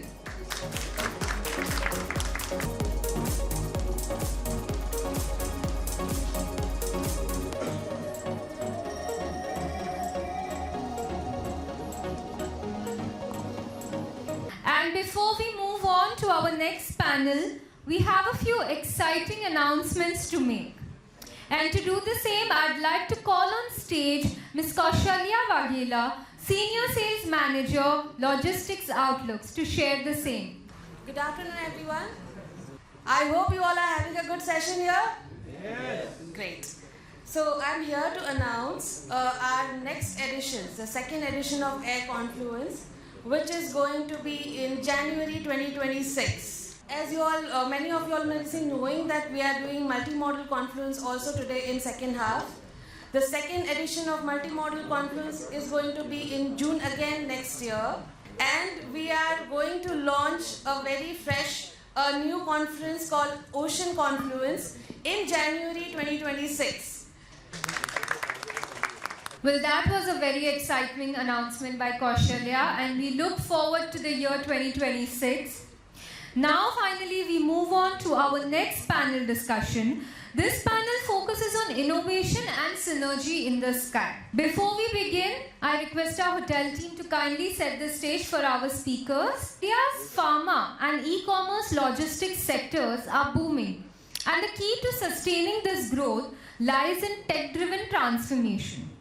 This session, titled Skybound Synergy, Transforming Logistics Through Air Cargo Innovation, will delve into real-time tracking, digital optimization, and seamless cargo operations.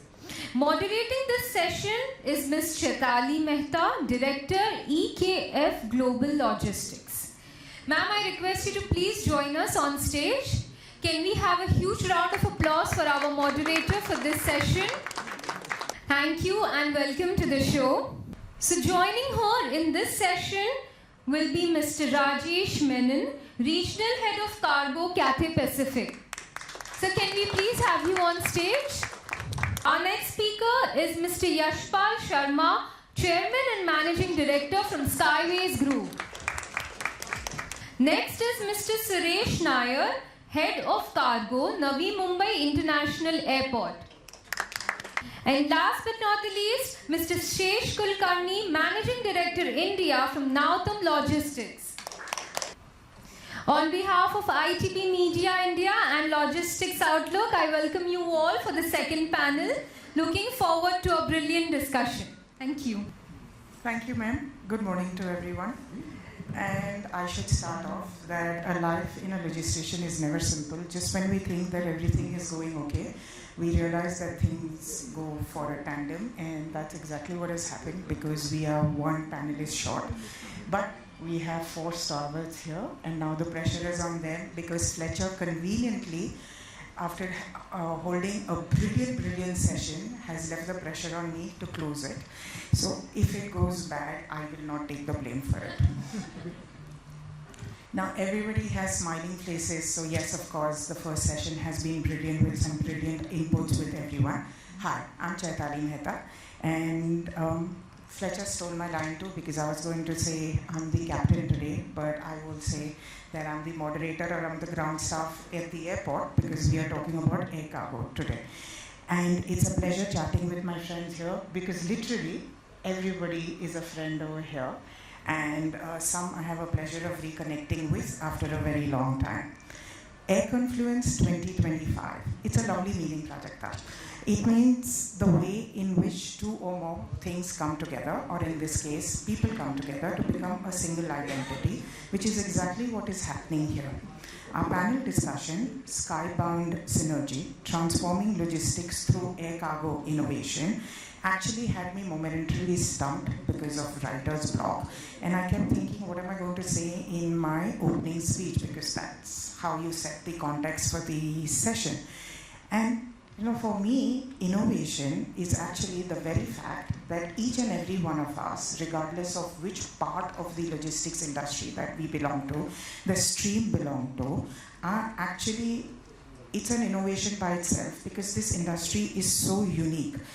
And I definitely can say that none of us or our forefathers, or rather our forefathers would have thought that one day an aircraft would fly in the sky and that it would carry cargo, save lives, and touch lives every single day, every single minute, in every single corner of the world. You see, and then I had an epiphany, a eureka moment. I realized I didn't really have to do an opening speech because you see my panelists here.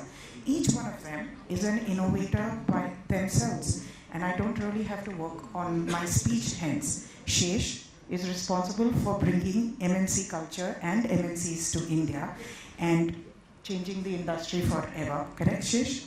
Yash. We can actually have a booklet printed on this guy for his contribution to the industry and what his success means to the Indian logistics firms, and I'm talking on behalf of the freight forwarders and the customs brokers, especially the MSME and the SME sectors. So Yash, you continue to be a role model. Rajesh, who works for one of the most innovative airlines, Cathay Pacific. Again, a leader in aviation when it comes out to rolling products for the aviation industry. And Suresh, Navi Mumbai, representing Navi Mumbai Airport, which is being hailed as the first airport in India for multimodal activity. So thank you Mr. Rahul, Prajakta, and ITP Media for making my life just simple for once and reducing my pressure from this. I hope you're going to call me back the next time, whenever you do, because you see we are multi-talented. We can do air and sea both. On a serious note, today, we are going to explore and discuss everything from digitalization, real-time visibility, blockchain, robotics, automation, sustainability, and e-commerce to data insights, which are right now the buzzwords, and trending like BTS songs on the chart, on the Billboard and Spotify. Any BTS armies here? Anybody who has heard of BTS? Of course, before I end, I would like to say that we like an interactive audience, so if you all could smile a little, clap a little, because we have pressure, right? We are a very competitive bunch, and the first panel had a lot of claps going on for them, so please do that. And we have 2 very important guests sitting on the front table, one of them who is one of my biggest critics, and somebody who's sitting in Delhi waiting for feedback, so if I don't do well, then it is going to be an egg on my face. Having said that, thank you very much, and we are going to deep dive into our session now. I'm going to start off with Shesh. Can we have your view on our panel in brief as to what do you think your takeaway on our session is going to be today? Firstly, Chaitali, thank you very much. And it's a pleasure to be in this august company. Thank you very much, everyone, for taking time out on this busy day, coming here. And I see some dear friends sitting at the back, sipping on coffee. It's going to be a good pleasure to see you in the group model. So, first and foremost, transforming logistics through air cargo innovation. Now, what is the innovation we are talking about? To us, how I perceive this and how I see this is, it is the mindset. It's, the industry is going through what it's going through. It will continue to go through what it will go through. But how ready are we to unlearn what we have learned in the past, the way we have done the business, and how are we going to do the business going forward in the future? Country has changed, and if you look back for the last 15 years, how the country has evolved, so much has changed here. We are not doing many things the way we did in the past. And I think the same thing applies to our industry, to our business, and that is innovation. And the innovation is to start with the mindset. And at every stage, every level, it is you're a freight forwarder, you're a broker, you're a carrier, you are a shipper, you're a consignee. I think we all have to understand, if this country has to go where it has to go, and if we have to bring innovation, then the mindset change has to go. So I'm looking forward to discussing this, because I'm a big believer that if you change things here, everything else starts to work. Very so well that's said. where I am. Thank you. Very well said, very well said. Can we have your viewpoints, Suresh? Good afternoon, everyone. Thank you, Chaitali. With regards to this topic, when I was thinking about it, so there's a lot of expectations when it comes to airports and the services and how airports are adapting and incorporating innovation as such. So my view on that is that whilst we are adopting to all the new innovative techniques as such, it's also again taking a cue out of what she said. It's also the mindset and the people, and also the training which goes into those particular people as to what kind of training, how they are equipped in managing such situations as such. Because technology cannot be 100% dependent as such. You also need the human brain to deal with certain situations which will be beyond the technology itself. So such things needs to be looked at as such. So as an airport, of course, it's one of the major segments in the entire supply chain as such. So there is a lot of discipline and understanding and interdependencies between all the stakeholders which we have as such. So unless and of course we do not understand that, we do not cooperate with each other, obviously these challenges will it will continue to remain as such. We can continue to have such sessions for life, but then things will still remain the same. That's my view on that. It's very well said, because it's very important that we may have technology and we may have machines and AI and all, but if we don't have the people willing to do it, then it becomes a problem. So if we don't have the right mindset, then yes, it does. And I'm glad that we are changing the way it is with the companies, with the associations we all represent, that they are changing their mindset and they are doing courses and taking seminars and all and trying to improve people and get them ready. Yash? Thank you, Chaitali, and firstly, thank you for that lovely introduction. Because I'm going to get royalty, once your book is out, so it's just making money. Yeah, so sure. We're coming up soon, by the way. Yes. Well, innovation, I feel in the air cargo industry has been quite a constant over the last 3 to 4 decades. The only thing that I feel that innovation can do more is how air cargo industry actually participates and collaborates with the other means of transportation. What we've seen largely in the air cargo space is that we are doing everything within us. So whether it is an airport, whether it's an airline, whether it's a freight forwarder, custom broker, trucker, whoever is connected on the air cargo ecosystem, there have been decent amount of innovations, I would say, in our industry. Quite good amount of innovations that have happened. But I feel where the industry stays behind is a little bit how we are collaborating with the other means of transportation. And as the wave moves forward from where we are and how I see the future of logistics, it is how effectively the entire logistics industry comes together and solves the piece for the shippers of the world will make all the difference. So for me, the collaboration today does not matter how well a freight forwarder collaborates with an airline or with a terminal operator or a trucker or a warehouse operator. It is how seamlessly from the shipper to a freight forwarder to a broker to a airline, shipping line, express, inland waterways, coastal shipping, etc., etc. So the entire piece has to be tied up together. The customer today is looking at solutions way beyond one mean of transportation. And this is where I think the innovation needs to come, where we are able to come together and provide more solutions. I can keep going on and talking more about it, but I'm going to stop you because you are eating into my main question related to this, and I'm going to come back on it. But yeah, sometimes I feel, all of us from the different modes of transport have little bit of chips on our shoulder. Like a transport guy will feel that the air and the sea guy are kind of ignoring and they feel that they're always at the lowest end of the spectrum. Sometimes I feel that coming from an air background, getting into ocean, they feel that we are insignificant because everybody knows that more than 60% of the cargo goes by ocean, but yet, or 80%, okay. But so I feel all of us have little chips on our shoulders which we need to kind of get off. And to conclude this particular round, Rajesh, can we have your remarks, please? Actually, compared to everyone over here, I'm the baby because I just been 6 years in the cargo industry, air cargo. So when I came, because I came from the passenger side of business, I was pretty surprised and shocked that cargo industry is actually 10 years behind time. That's because of the technological advancement was hardly anything.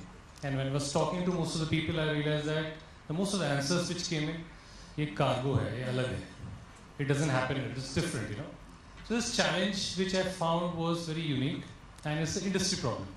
So that means people need to come together, which actually everyone has spoken about it, is that it's time that everyone takes time, puts their heads together to say that can we unlearn what we did and start learning, because every vertical of any other business, when you look at it, is completely utilized. We are the last one to adapt. So we need to learn from others. It's all there. It's just about saying that it's time we change. COVID was bad for the world, but it was very good for air cargo because we were forced to work from home. The manual interventions were removed. So a lot of innovation actually came because of COVID. So we should thank COVID in a way. So I would say that without much ado, I would say that digitalization is the need for sure in air cargo. Every partner who's sitting here, every vertical needs to work together. And for that, I think we need to invest on our people. Because I have been fortunate to have an excellent team who has been open to learn, and which I'll share during the discussion. But I think it's time that we develop our teams and every vertical of our business talk to each other and bring in that transparency, which is the need, because I think our shippers are also looking for that. On that note, thank you. Thank you very much. Very well said, all of you. Very well said. And I think working on teams is the most important. That's what was one of the takeaways from the first session also. And we now get into deep dive into the actual session. I'm going to start off with you, Shesh. It was extremely, extremely interesting for me when we were talking and you mentioned about your connection to Sagarmala. Now, I know that this is an air cargo forum and we are talking about air cargo and innovation, but it is very important to also understand that we have a think tank over here who thought years ahead before the actual world could even think about, or whether even before I think India was ready about it. So Shesh, do you want to tell us how did you guys actually envision or come up with Sagarmala? And how do you feel now when you see that from the government projects that we have, it is probably one of the most successful projects, considering that Bharatmala has been stopped now, but Sagarmala is there everywhere. And since you are part of the initial team who actually pitched in that project to the then government, how do you see that? And that itself is a form of innovation, thinking so many years in advance, before it was rolled out in 2015. Chaitali, firstly, I'll let me bask under this credit what you've given me, that I was one small piece of this big initiative which was being driven. This was a CII initiative way back in 2004, when at that time Mr. Vajpayee was the Prime Minister, and they said, listen, how can we transform? And the CII put a story together, and we said, listen, India must capitalize the power of its position with so much of water all around us, and and then how we can just build some infrastructure, connect the ports to the cities and to the manufacturing units, and build some manufacturing units around the coastal region, and then start building what is it called, you produce for India and then also you produce for the world, and build the what's it called, duty-free, the bonded infrastructure. Now, obviously, Mr. Bajpayee was very excited about this and he liked it. I'm cutting short a bit, but what he did was he said, "Agle term mein karenge." And that is where the matter stopped, and unfortunately that time BJP lost and Mr. Bajpayee lost by one seat and that project got shelved. Fast forward, it did not see the light of the day. Come Mr. Modi, and they have now put this whole story back on fast forward mode, and I think this is exciting. If one were to see what this would mean and what this, we always knew we could build a port up there within the airport port which is coming up. Everybody knew it, but I think somebody needed that courage to put it together. And I think this is all part of this big picture plan, how to make India great again, what they were saying. This is the Trump statement, but I'm talking about how to make India great again, position it. These were the thoughts which were always there. The ones who adopt, it's the mindset. I think that's the game. There are so many things we can do. It's the mindset. Somebody needs to come with a drive to make that happen. And that is what I think I would like to give full credit to our leadership in the political level. Mr. Modi has done a marvelous job, and that has made all the difference. Thank you. Very interesting. Yash, I have to ask you that, everybody talks about innovation and everybody talks about wanting to change and grow forward and all, but you've actually been at the forefront of change and you have done some groundbreaking work, and this is not like fangirling or anything of that sort, but in genuineness, it has been. So I want to ask you that in the last decade or so, what are the most important noteworthy trends that you've seen in the air cargo and logistics landscape, and how it has changed, or even the current ones, and how it is changing us as in the industry per se, in terms of these innovations and trends that we have right now? What is your viewpoint on that? So, Chaitali, over the last decade, I think the biggest changes that you would have seen in the air cargo industry are largely in the digital space. There's not much in the process as such that has happened, but it's the adoption of digitalization which has happened within the air cargo ecosystem, which is really been the big change that I've seen around. Whether it is, I always feel that it is the airlines that need to initiate a lot of things because they kind of sit at the epicenter of air cargo industry. And the airlines have driven, through IATA, they've driven some of these digital initiatives pretty well around, and they have been well adopted by most part of the world. I mean, if you look at the e-aviable, for example, today, a very sizable portion, upward of 70% of global business is moving on e-aviable. And when you say upward of 70%, there is approximately 10% where a country or an airport probably does not have the capabilities of executing. So we are really in the high 80s in terms of digital e-aviable adoption. And what started from an airline today, obviously the entire ecosystem follows it. It's the freight forwarders, it's the terminals, it's everybody who is able to follow that and really bring it to the level that we are. Also, I would appreciate airports, terminals, how they have brought in a lot of digital changes, bringing in cargo community systems. Usually, I mean, what we would have really liked to see is a common cargo community system across the country, but it's okay even if it is at an airport level. What we would like to see more is how these cargo community systems actually get integrated into every stakeholder. So, today you still see a lot of freight forwarders having to go on their portals, doing the activities there. I mean, I keep saying we are in a very, very integrated world today. What we need to do is API integration everywhere. We don't want to work on individual systems. Nobody is a Facebook or a LinkedIn or a Instagram that I go there and I do something. I want to do everything on my system. I want to integrate with everybody and step forward. The one piece, that I always talk in various forums, what is the weakest link in digitalization? Do you want me to talk now? I can talk later also if you want. So, I mean, the weakest link for me, if you ask about the digital ecosystem, is the shipper. Right? Agreed. They are the ones who talk the most about it and the least adopters of digitalization. And I think at some stage the government needs to mandate it. This is what we have been advocating with the regulatories, with the government also, that we need the government to mandate a e-invoice, e-packing list, because in a modern world, we don't need paper in physical form or paper in digital form, whether it's a PDF which gets uploaded, is still movement of a document. We don't need it. We need data. We need data to flow seamlessly from left to right, from end to end, and the originator of data, which is the shipper, needs to start, so that there is seamless flow of data also. So I think this is where we've made a solid representation over the last couple of years on this at ACAAI, and the government has assured that it would be done. I hope it's done sooner. But I have to say, come in here and say, I think that's where blockchain technology would come in, and if they are going to move from the shipper to us, and some of the bigger shippers, yes, the ones who are on SAP and all have these kind of systems, but majority of the Indian shippers don't have that. And I'll have to break you there, Yash. I want to just make a small correction here. Today we are all doing e-invoicing, correct? Yes. It's there in the Indian ecosystem to do an e-invoice. Correct. People don't have SAP. People don't have big systems. Agreed. We're talking of very basics, as little as Tally. Everything is possible. So it's the mindset. Yes. There is no need for big systems to make that change. Very simple mandation of an invoice. Small little module can sit on any technology. Correct.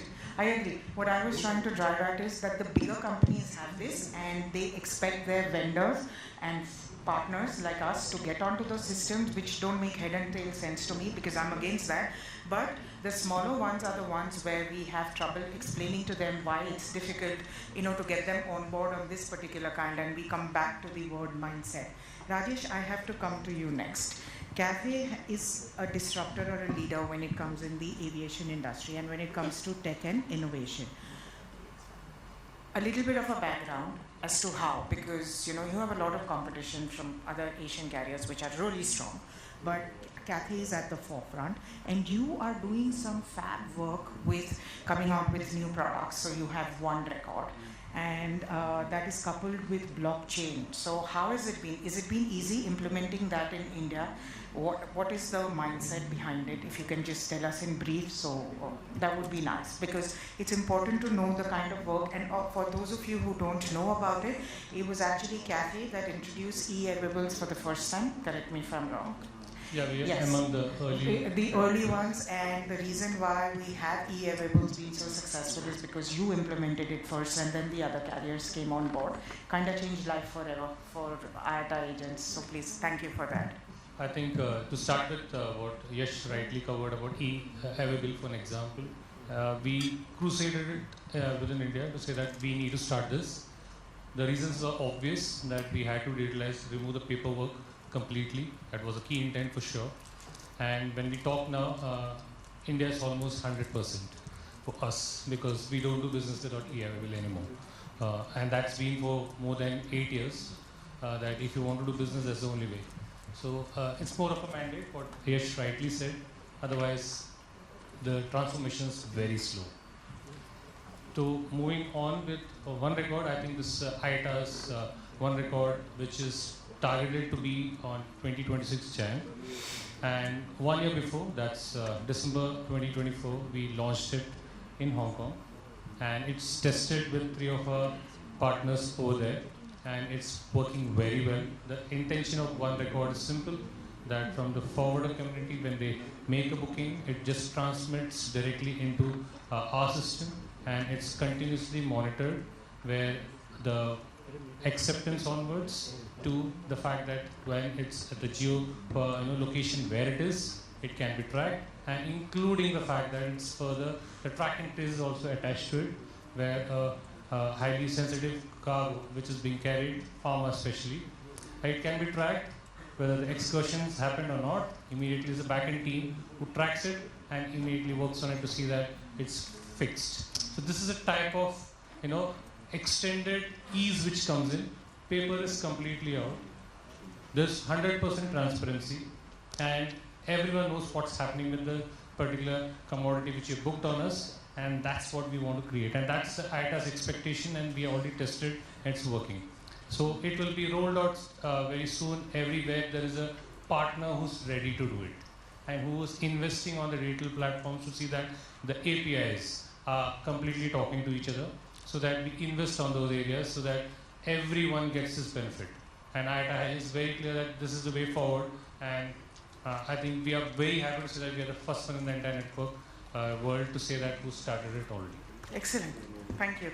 I'm going to come both to Shesh as well as Yash, because this is a problem that we face every time as a freight forwarder, and that is going to be real-time tracking. Since you mentioned one record having that thing, my question is that we still haven't got full visibility. We've got geo-tagging, we've got those geo-tags, we've got QR codes, we've got everything. But a complaint that everybody has, regardless of whether we are talking air or sea, is where is my cargo? How can I know in real time as to where my cargo is? And we have to depend on websites, we have to depend, and there are programs available, but they're still going to depend on the GPS, and they're going to depend on the satellites and stuff. So I want to ask both of you, is that over a period of time, the emphasis and the obsession with real-time tracking is just increasing. It's not ebbing from any point. So how can we improve it along with the transparency that the air cargo shipments need? And do you guys actually think that we have products like this available in the market today, if not in India, then in the world, that could actually make our lives simpler? When I talk our lives, means our teams and staff's lives, because every day morning you get a call saying, cargo kidhar hai, batao, kind of a thing. So Shreeji, we'll start with you, and then we'll head on to Yash for that. I think, I'm going to again bring this focus back on the mindset. One of the things which we as an industry have miserably failed over the years, and with many of our people, every time we sit in front of a customer, he within exactly 30 seconds brings us to pricing discussion. We don't get down to discussing solutions, we don't discuss possibilities and so on and so forth. So I think, is live tracking possible? Is that a possibility? Yes, of course it's possible, but it's available for a price. How do we get customer to understand the importance of value of it? So if you are able to drive home that point, and that starts with, we have to really reinvent and focus on the quality of people we are onboarding these days into the business. It's a very fundamental thing, but it's the key. Rajiv made a very interesting point. He came from a passenger and found cargo to be 10 years behind. Doesn't surprise. Had he said 20, I would have possibly agreed with that as well. Because we are slow adopters, and we are slow adopters for one simple reason, because somebody has to pay for it. And if you don't pay for it, then what do? Then you chug along with what you have it. Because you have to, at some stage, balance the equation. So my take on this is, services are available, it comes at a price, how are we going to get it across, how are we going to pitch it? That means the leadership of the organizations will have to go back to the front ending and making a pitch and making a compelling narrative for customers to understand, tell them the value behind this. You want it, you get it at a price. Like what Nirotya was saying, if you want drone, something to be delivered, it will come at a price. It will not be that, you say, mere ko aap trucking cost ke upar wo drone facility de do, wo nahi hoga. So I think that's where we have to understand that how are we going to bridge this gap, and that is all about getting the right quality people, giving them the right orientation, and this business is the simplest business. It's a very logical business, logistic business, very logical. Get some person with some reasonable intelligence, with some reasonable background, educate them, and believe you me, they will sell the story very well. And that is what the generation which is coming down has to focus on and build it. And it's available. Okay. On that, I'm going to ask you, and it's going to be a one-line answer from you. What's your favorite tech that you have discovered for whatever that you do in the logistics industry? One favorite tech. I don't want to say this, but I would say this AI is the new thing. I think this industry is going to be transformed. I have my son who's in this space building AI. He has a tech company building AI tools for the industry, and it's transformational. The world around, many countries are adopting it. AI, watch out. I see 30-40% people getting redundant overnight. I don't know. Okay, we shall take that. Then I guess I have to worry about my job too, because I don't know if AI is going to take over, because people keep telling me, Chaitali, we need more of you. So if AI is going to operating level. okay, then it's fine. If they're going to get into robotics and create us, then there's going to be a problem. I have to ask you, Yash, what's your favorite tech, and what do you think about real-time tracking? So I'll start from the tracking perspective. I think today there are enough gadgets available for you to be able to track things end to end, right? How much it is used, of course, there is a commercial reason why you have not been able to commoditize it, and I don't see that happening in very quick time. But honestly speaking, a customer does not need a very real-time tracking. Our air cargo ecosystem is usually fast enough to give you decent milestones. And the customer only wants to get the milestones. I mean, today you have so much of data coming to you through various sources. I mean, you don't need a second by second or a minute by minute information to come to you. All a customer wants to know is the goods picked up? Is it custom cleared? Is it uplifted? Has it reached its destination? Has my consignee taken the delivery? Very simple, 7 or 8 critical milestones is what a customer is really bothered about. What they want to know in case is when there is a damage. When I say damage, I don't mean damage to the cargo. I mean when the chain is broken. For example, there is a split cargo which has got uplifted, or there is a missing piece.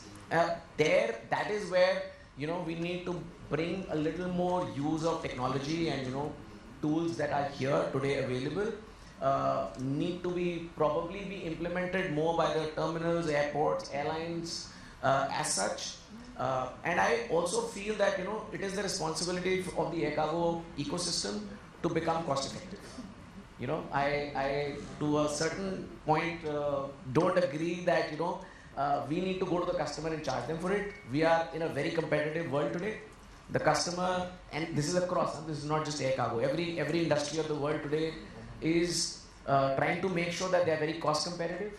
So when, for example, an airport wants to come out with a cargo community system and charge for it, I think they should not.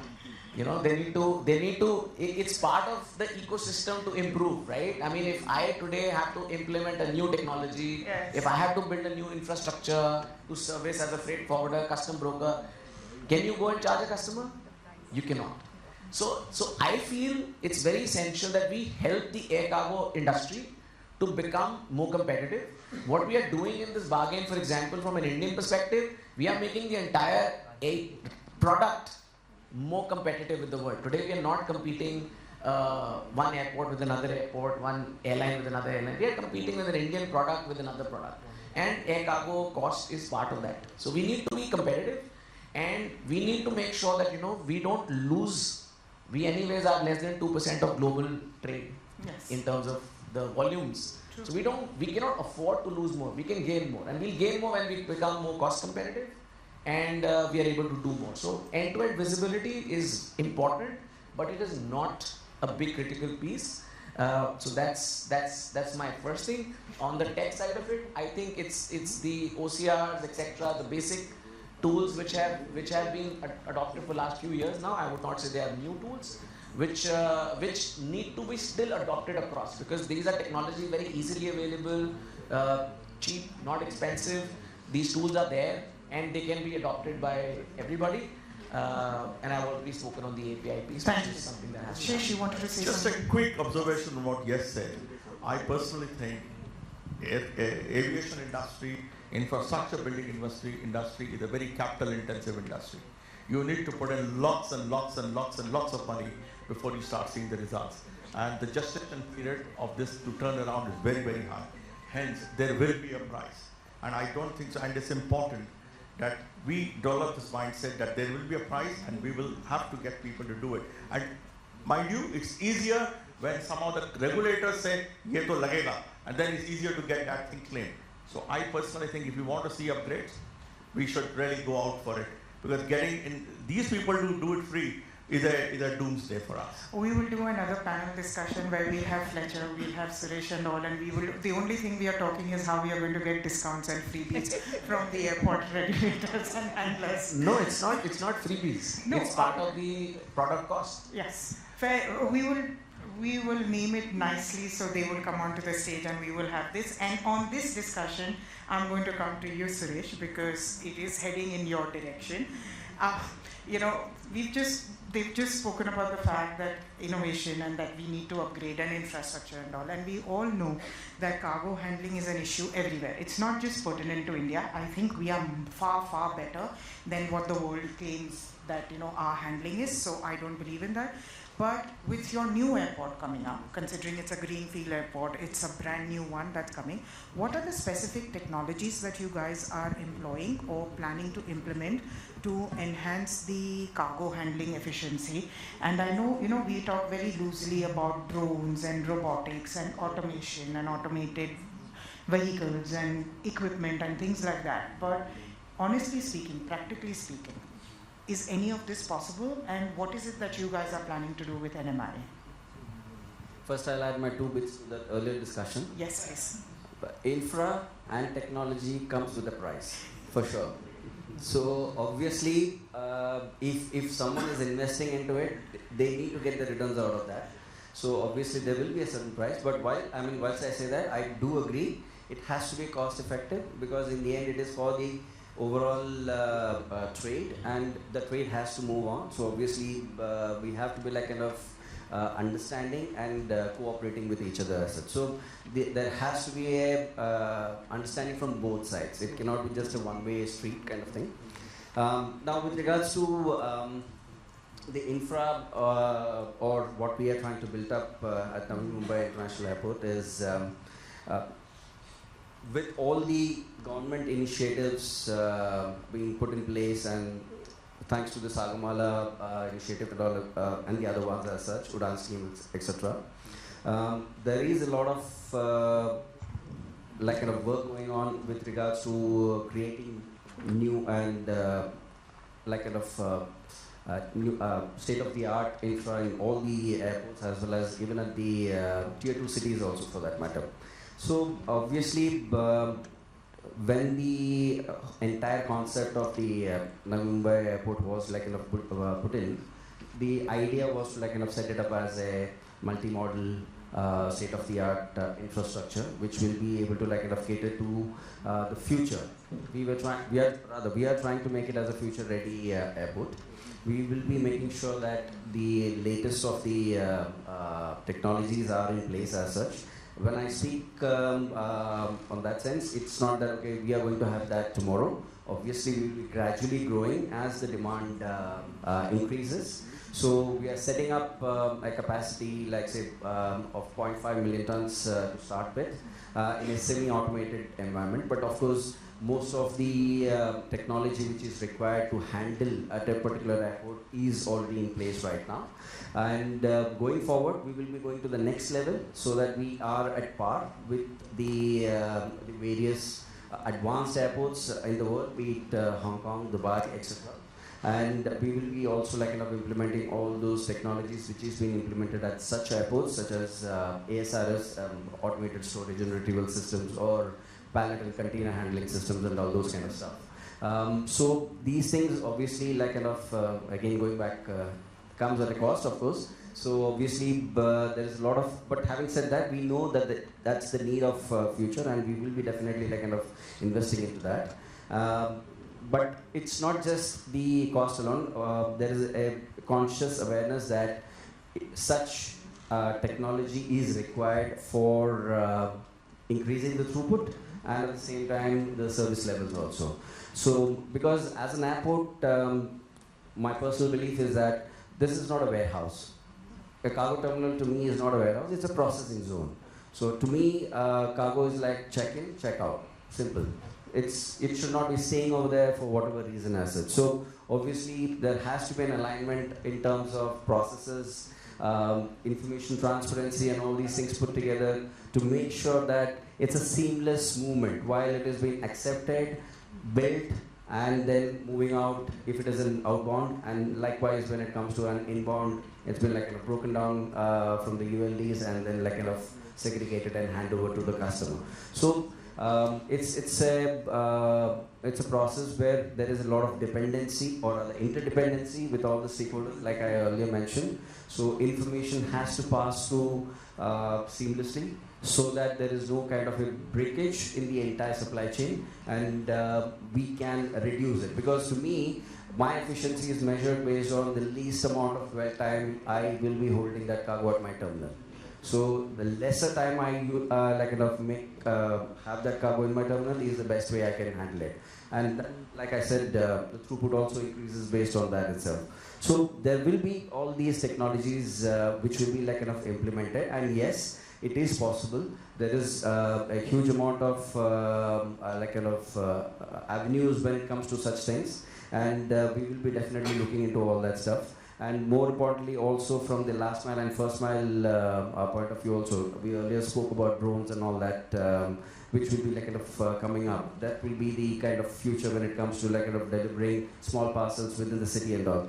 Of course, there will be a lot of collaboration between airports and such kind of entities who will be able to provide such last mile or first mile solutions for the entire supply chain. Yeah. Thank you, Suresh. Very nice. And I guess it goes without saying that there's going to be a sustainable approach, because now environment and protecting the environment is the most important, and everybody needs to do their own bit, and it just doesn't come to the ground handling or to the airports, but it also comes to all the other stakeholders, because if we don't do it ourselves at sustainability, even at the smallest levels or in the smallest manners, it doesn't really happen. And I have to give a shout out to, not taking away from anybody, when I was doing research on this topic, I have to give a shout out to Hong Kong Airport for the initiatives that they have taken on sustainability and waste management.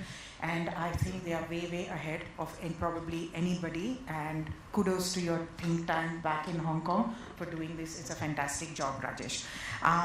Having said that, I am now going to jump in, because we spoke about drones and we spoke about seamless connectivity. This is a question in general to all of you, is that one of the demands of the trade has been that India is not the easiest place to work with when we have to work cohesively with everybody and create a seamless connectivity. So whether we are talking roads and airport together, or we are talking air and sea together, so when we are doing air or sea shipments, that seamless connectivity is missing. And I personally believe that we are missing out on creating a transshipment hub, which, when you are talking about a faster turnaround, Suresh, and a check-in and a check-out, one of the quickest ways for all of us to actually do well, improve our tonnages and also make money, is to have a robust transshipment system where even if the cargo comes in, we should be able to move it in another 4 or 5 hours and send it to wherever it needs to go. And when I say transshipment, I don't mean transshipment in the sense of, it's coming from a 2-tier city to Bombay or to Delhi and then catching the main flight. I'm saying that clients are using airlines, let's say for example like Indigo or Air India, to send the cargo and use India as a transshipment hub and then take it forward, like what Hong Kong is or Singapore is or Dubai is. So I want your take, Yash, on that do you think, what are the challenges that we are facing in the air cargo industry, because there's so much of demand for cargo to come from Russia, do a quick turnaround with label changes and all, and then send it across to Europe. So do you think we can actually achieve this, considering the scenario that we have with customs and all of that? And we need to be quick because of the 20 minutes? 20 minutes on this topic? Prajakta is going to throw me out. She will say, I don't have time. Transshipment has been one of the topics I've actively been working on over the last 2-3 years with the government as well. And I feel a lot of the roadblocks are actually regulatory, which are affecting the carriers, airports, and other stakeholders. So a lot of it is because of the regulatory constraints that we have in the country today. Though we came a long way, but we've taken a few steps backwards, I feel, in the last 1 year. Transshipment is something which is very essential for any airport of the world to flourish, the cargoes to grow. The Indian air cargo skies, I've been advocating that we had 3.7 million tons last year, 3.71, and we can add 2 million tons to the Indian skies if we just fast track or just improve the processes on transshipments. And that's the kind of opportunity and possibility that we have. And if 2 million ton comes to the Indian skies, we all get to get a small piece of it. Everybody will get a piece of it, and that's what we want. So transshipment today is something which is definitely a big challenge. A lot of it comes from BCAAS, the security body of the country, and I think because, and I'm being very honest, BCAAS reports into 3 different ministries. Yes. Having worked very close with them, is why this decision is probably not going through. They report to MOCA, MHA, MEA, so all 3 ministries, and all 3 ministries at different point of views have different opinions. And because the 3 ministries are not sitting together and solving this piece, is why there is a problem. So whether it is a single piece X-ray or the transshipment process or bringing the entire cargo in, no tail-to-tail transfers, even D2D is slowest probably somewhere in the world. Indian transshipment is less than 10%. We are at about 7% on an all-India level, which is way below than Hong Kong airport or Dubai airport or so many different airports of the world. So transshipment definitely, I can go on and talk. It's one of my favorite topics to talk on, but this is largely, I've just given you a synopsis where the issue is. And if we can solve it with BCAAS, customs is not that much of a challenge. It's largely the BCAAS issue which needs to get resolved, and we'll be really quick. This is on the air-to-air transfers. The air to sea or sea to air or multimodal is a very quick piece, and I've given representation on this also.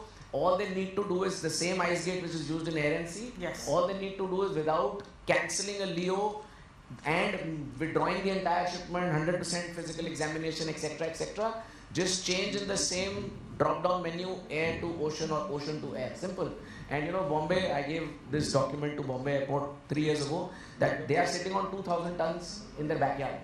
If they are just able to pursue the customs to make this small little change in the system, they will be able to add 2,000 tons to their airports. So, pursue it. It's the biggest beneficiary is the airport. I think for this, there should be joint representation from us, freight forwarders and customs brokers, airports, as well as the airlines, because we have international airlines here who are doing this, like CAAAI does this, and you guys thrive on this. And just for the audience, Alaska. Who would have thought that the Denali airport in Alaska today is one of the biggest hubs in the world when it comes to transshipment, and that tiny little airport somewhere up there in north of America in the godforsaken land is actually 8 hours away from the east and the west, and therefore does the maximum amount of transshipment business that America does. And all airlines are wanting to use it because they are user friendly, and it's important is because the government and the customs has given them that facility. You bring in your cargo and there's a quick turnaround, and then we send it across. It's a fascinating thing, so we should actually look at it. Give a small example, small example. FedEx operates their aircrafts from east to west, and they come to Delhi, for example, and for cargo on the same aircraft, they're bringing cargo to Chennai, as an example. And they carry this cargo to Dubai and then bring it back to Chennai instead of doing the transfer, because the transshipment in India will take them more than 24 hours, maybe 48 hours, and from there they can do it in 8 hours. But having said that, I also have to say, I'm sorry we are deviating a little, but for sea cargo, there's been a huge demand that when people bring in their own charter vessels to Mundra, Kandla and all, the government and all the initiatives say that we need to be doing coastal shipping. So for those of you who are familiar with coastal shipping, we don't have the permission that when you bring in a charter and if you have 50 tons offloaded and you have balance, we can put our Indian cargo, because if the next port of call from Mundra is going to be, let's say, example, Nhava Sheva, they aren't given that permission to take it. So you have to either use road or you have to use rail. So this is where if we had these kind of systems in place and we had the regulations, we would have been able to do it and reduce the usage, or rather reduce the importance of roads and actually do more environmentally options. Same in there. Co-terminus? Yes, they're same way. Having said that, we are going to be on our last part project that we'll finish off. Sorry. We will do that. I have to come on to the most important, which is like the elephant in the room, pharmaceuticals. All of us thrive on pharma. It is like India is the mother lode for when it comes to pharma. All of us depend on it, no matter who the stakeholder is. And we logisticians, the airports, the airlines are always more hungry because you always need more cargo, and we are never satisfied with what we have. So I know we've discussed this in the earlier panel, and we've also spoken about it, but drone logistics, do you think it's really going to happen in India? Because we have young kids who are interested, who are pitching ideas to have their drones get accepted. We've actually got patents. I don't know how many of you are aware that India actually has patents on drones for carrying cargo up to 80 kilos, 100 kilos, and they are just waiting for the corridors to open up. And one of the biggest complaints about the industry, because we are on pharma today, is that their first mile and last mile, especially when you are doing critical pharma and you have time sensitive, when you have temperature control, and roads are a problem, truckers are a problem, reefers are a problem, drones would help solve so many issues. Is it right to think that if not now, then maybe 10 years down the line, we will have an actual active drone logistics happening? That is one part of it. And I would want to know, is that if we don't have drones, then what is the other alternative that's available to us that we can take care of this? Is because India is a booming business as far as imports is concerned, because of our labs and all, to have Kriti pharma come in, the samples, the blood samples and things like that. So quickly, you get 1 minute and then I'm going to go on to Shesh. Yes, sorry, we are officially running out. Okay, very quickly. So, today, if you look at the drone logistics, there's a company in north of India who's doing 46,000 parcels delivery a day just in Gurgaon, by the way. They are a last mile operator for Flipkart, Amazon, etc. They were just a drone operator and become a last mile service provider.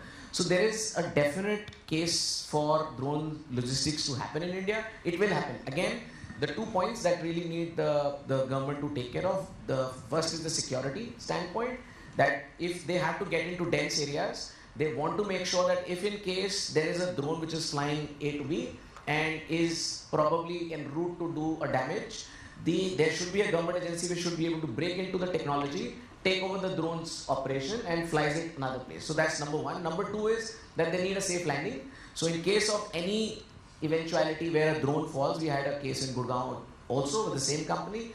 If that happens, there should be soft landing and should not cause damage. So these are two biggest concerns that not just the governments of India but the governments outside also have on this.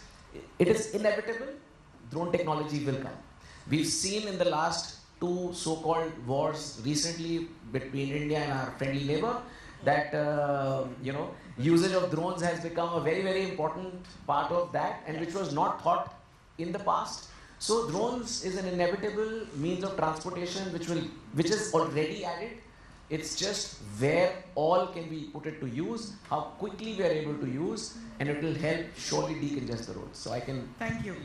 Okay, I have to come to you, Suresh, because this is a long-standing requirement, and I know we have Rajan and Sailesh also over here.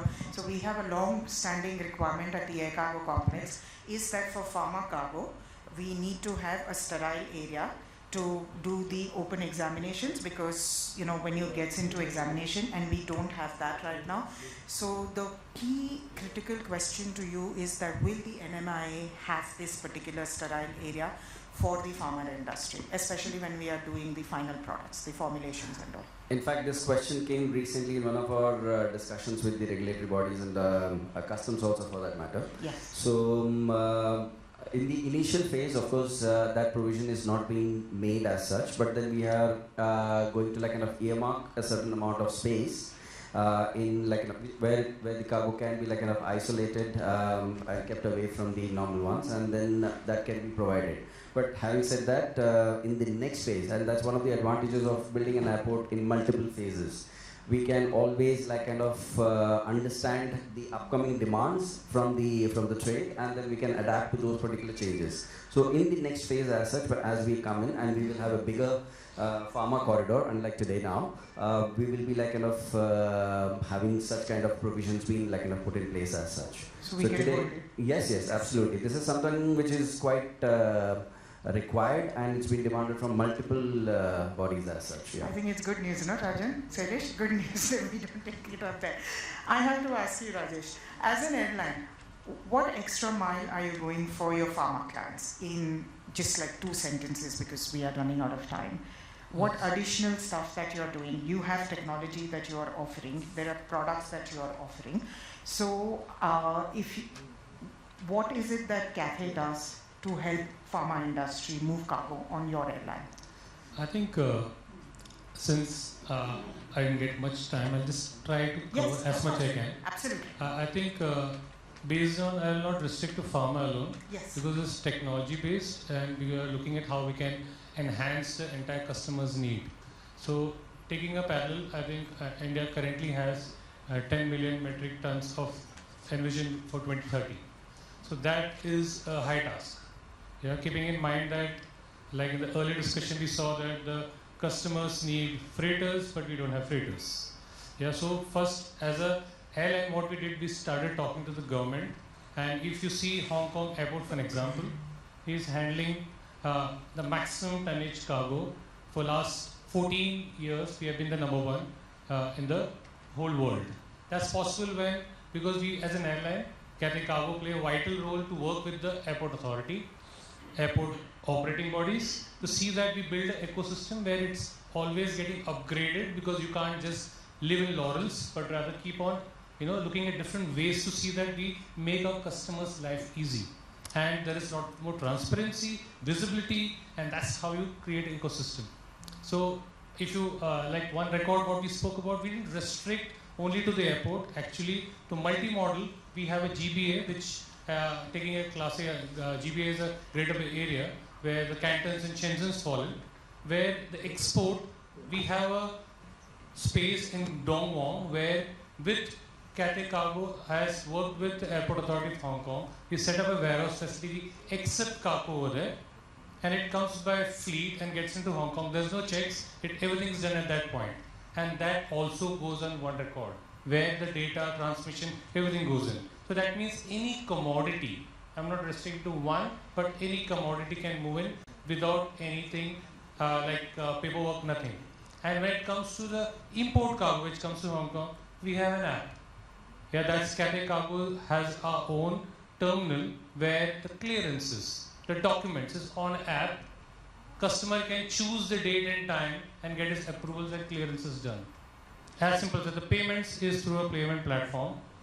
Taking a cue from there, what we did for India perspective, we have delivery order charges, correct? It was completely manual. You're the first one to do it. We started a complete digital model. The payments are done online. The payments are done where no one comes to office anymore. So we need, and this was done 3 years back. So these are the transformation is coming from every touch point. So when we move to pharma per se, then we are tying up with multiple partners like Envotainer. When we saw that they have a product which has a battery capacity of 170 hours and more, we tied up with them to see that the customers get the best benefit when it comes to active pharma. And what we did, we had an API tied up with them to see that they get real-time updates, because it's active. The customer wants to know what's the real-time scenario. So this is further enhanced. Our current cargo terminal, which we have put in safety. That's one paramount, because we may get acknowledged for the tonnage you carry, the best airline you can be, but safety is of the paramount importance. And as an airline, we promote our safety. We will always be considered top when it comes to safety also. What we have done is we are tied up with a partner to see our CCTV has an algorithm where safety-wise, anyone who's not authorized can't enter, will be tracked. Any product which is left unattended will be tracked. And further, when it comes to X-ray machines, has an AI application which is added into it where an undeclared lithium battery comes in. That also can be tracked. That, I think I have to stop you here and say, I think that's a brilliant initiative to have AI for has cargo and to have AI and screening for lithium and actually create an app and a module for lithium batteries. I think that's brilliant, considering that you are one of the largest carriers of lithium batteries from China into the rest of the world. It's a brilliant initiative, and I'm going to request you to stop here because we are officially out of time. And we are doing our concluding statement. So yes, ma'am, you can take your stand. One sentence from all of you. Collaboration between all the stakeholders, exchanging of ideas between the freight forwarders, customs brokers, airlines, operators, airports.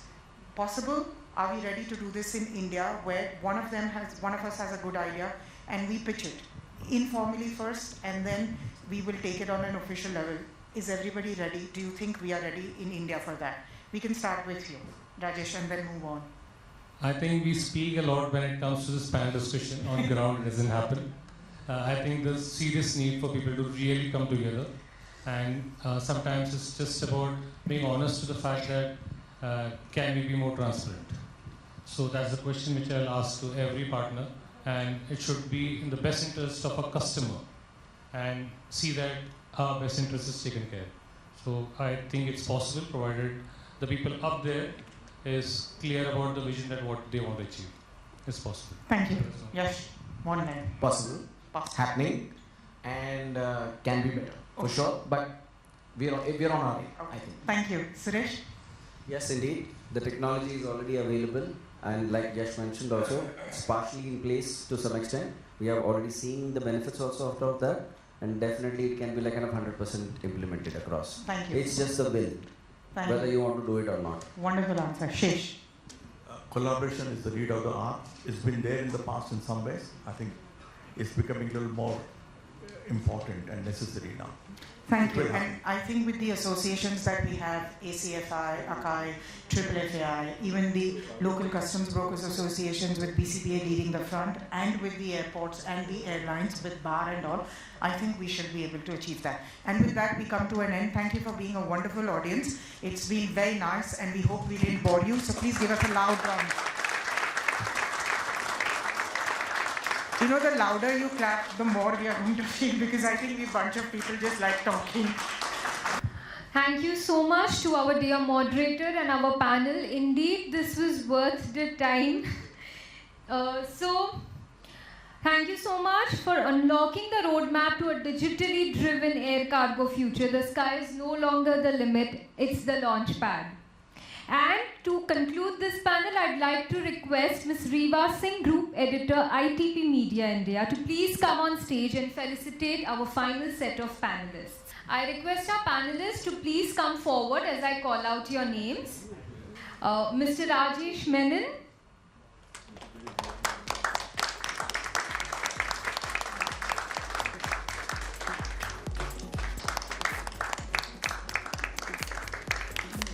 Mr. Suresh Nair.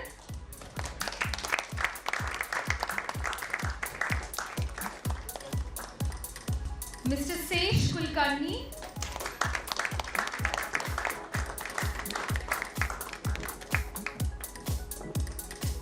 And last but not the least, our leader, our moderator for this panel, Ms. Chaitali Mehta.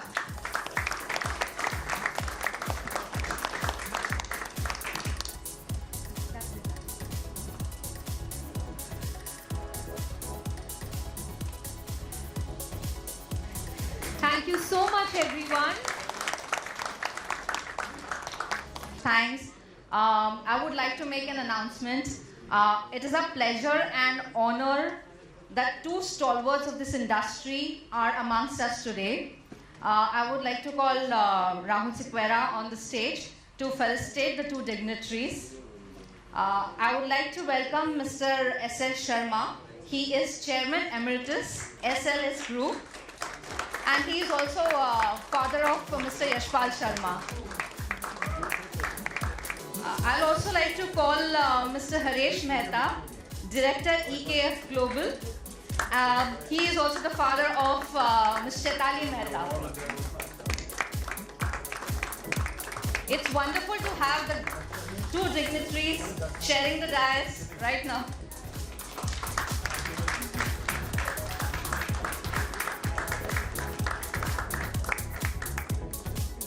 Good afternoon to everyone. I think it's a wonderful idea. The youngest, I think, the people, I think, in the industry, they are having, I think, a lot of knowledge. Not only knowledge, they are quite competent. They know what is happening.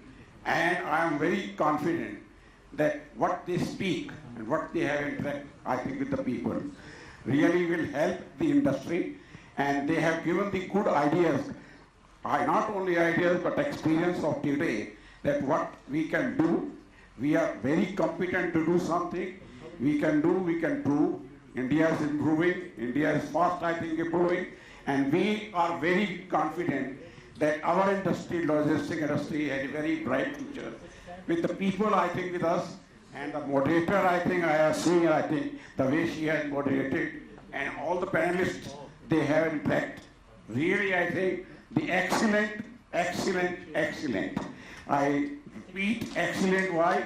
Because the amount of experience they have impressed, the amount of knowledge they have impressed, and not only this, what is happening and what is going to happen, really I think it will help our industry. They are the people who will definitely prove, definitely our industry will improve, and we have a very bright future of logistics industry under all leaders sitting here. Thank you. Good evening, all of you. I fully agree with Sharmaji what he says. It's so wonderful to see the youngsters. They are taking this logistic industry so well and taking so at a very high level.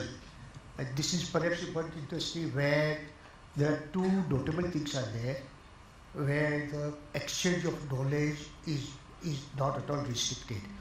Whether it is from stakeholders, whether it is from airlines, whether it is from agents, as and when you want, the knowledge is passed on. And secondly, so far, this logistic industry is very safe for the ladies, and they are doing wonderfully well. Thank you so much.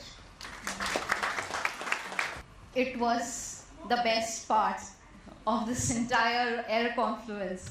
Our two stalwarts, sharing their heart out. It was great. I mean, it's an overwhelming moment for us. So before we break, let me give a vote of thanks. It was, the panel discussions were indeed very insightful and enriching. The experience, as Sir mentioned, that these industry stalwarts bring on these platforms, I'm sure it will give a direction going forward. As we close this conference, let me take a moment to thank all our speakers, panelists, partners, and delegates. Your presence and participation made today a success. A special thank you to our partners, SG Logistics India, powered by partner, Etihad Cargo, airline partner, BLR Cargo, networking partner, DBS Bank, banking partner, Shreeji Logistics, logistics partner, Rushabh Sealink and Logistic, supporting partner, and our partner associations, ACAAI and BCBA. Together, let's continue to push boundaries, build smarter ecosystems, and keep India's air cargo ambitions soaring. Thank you.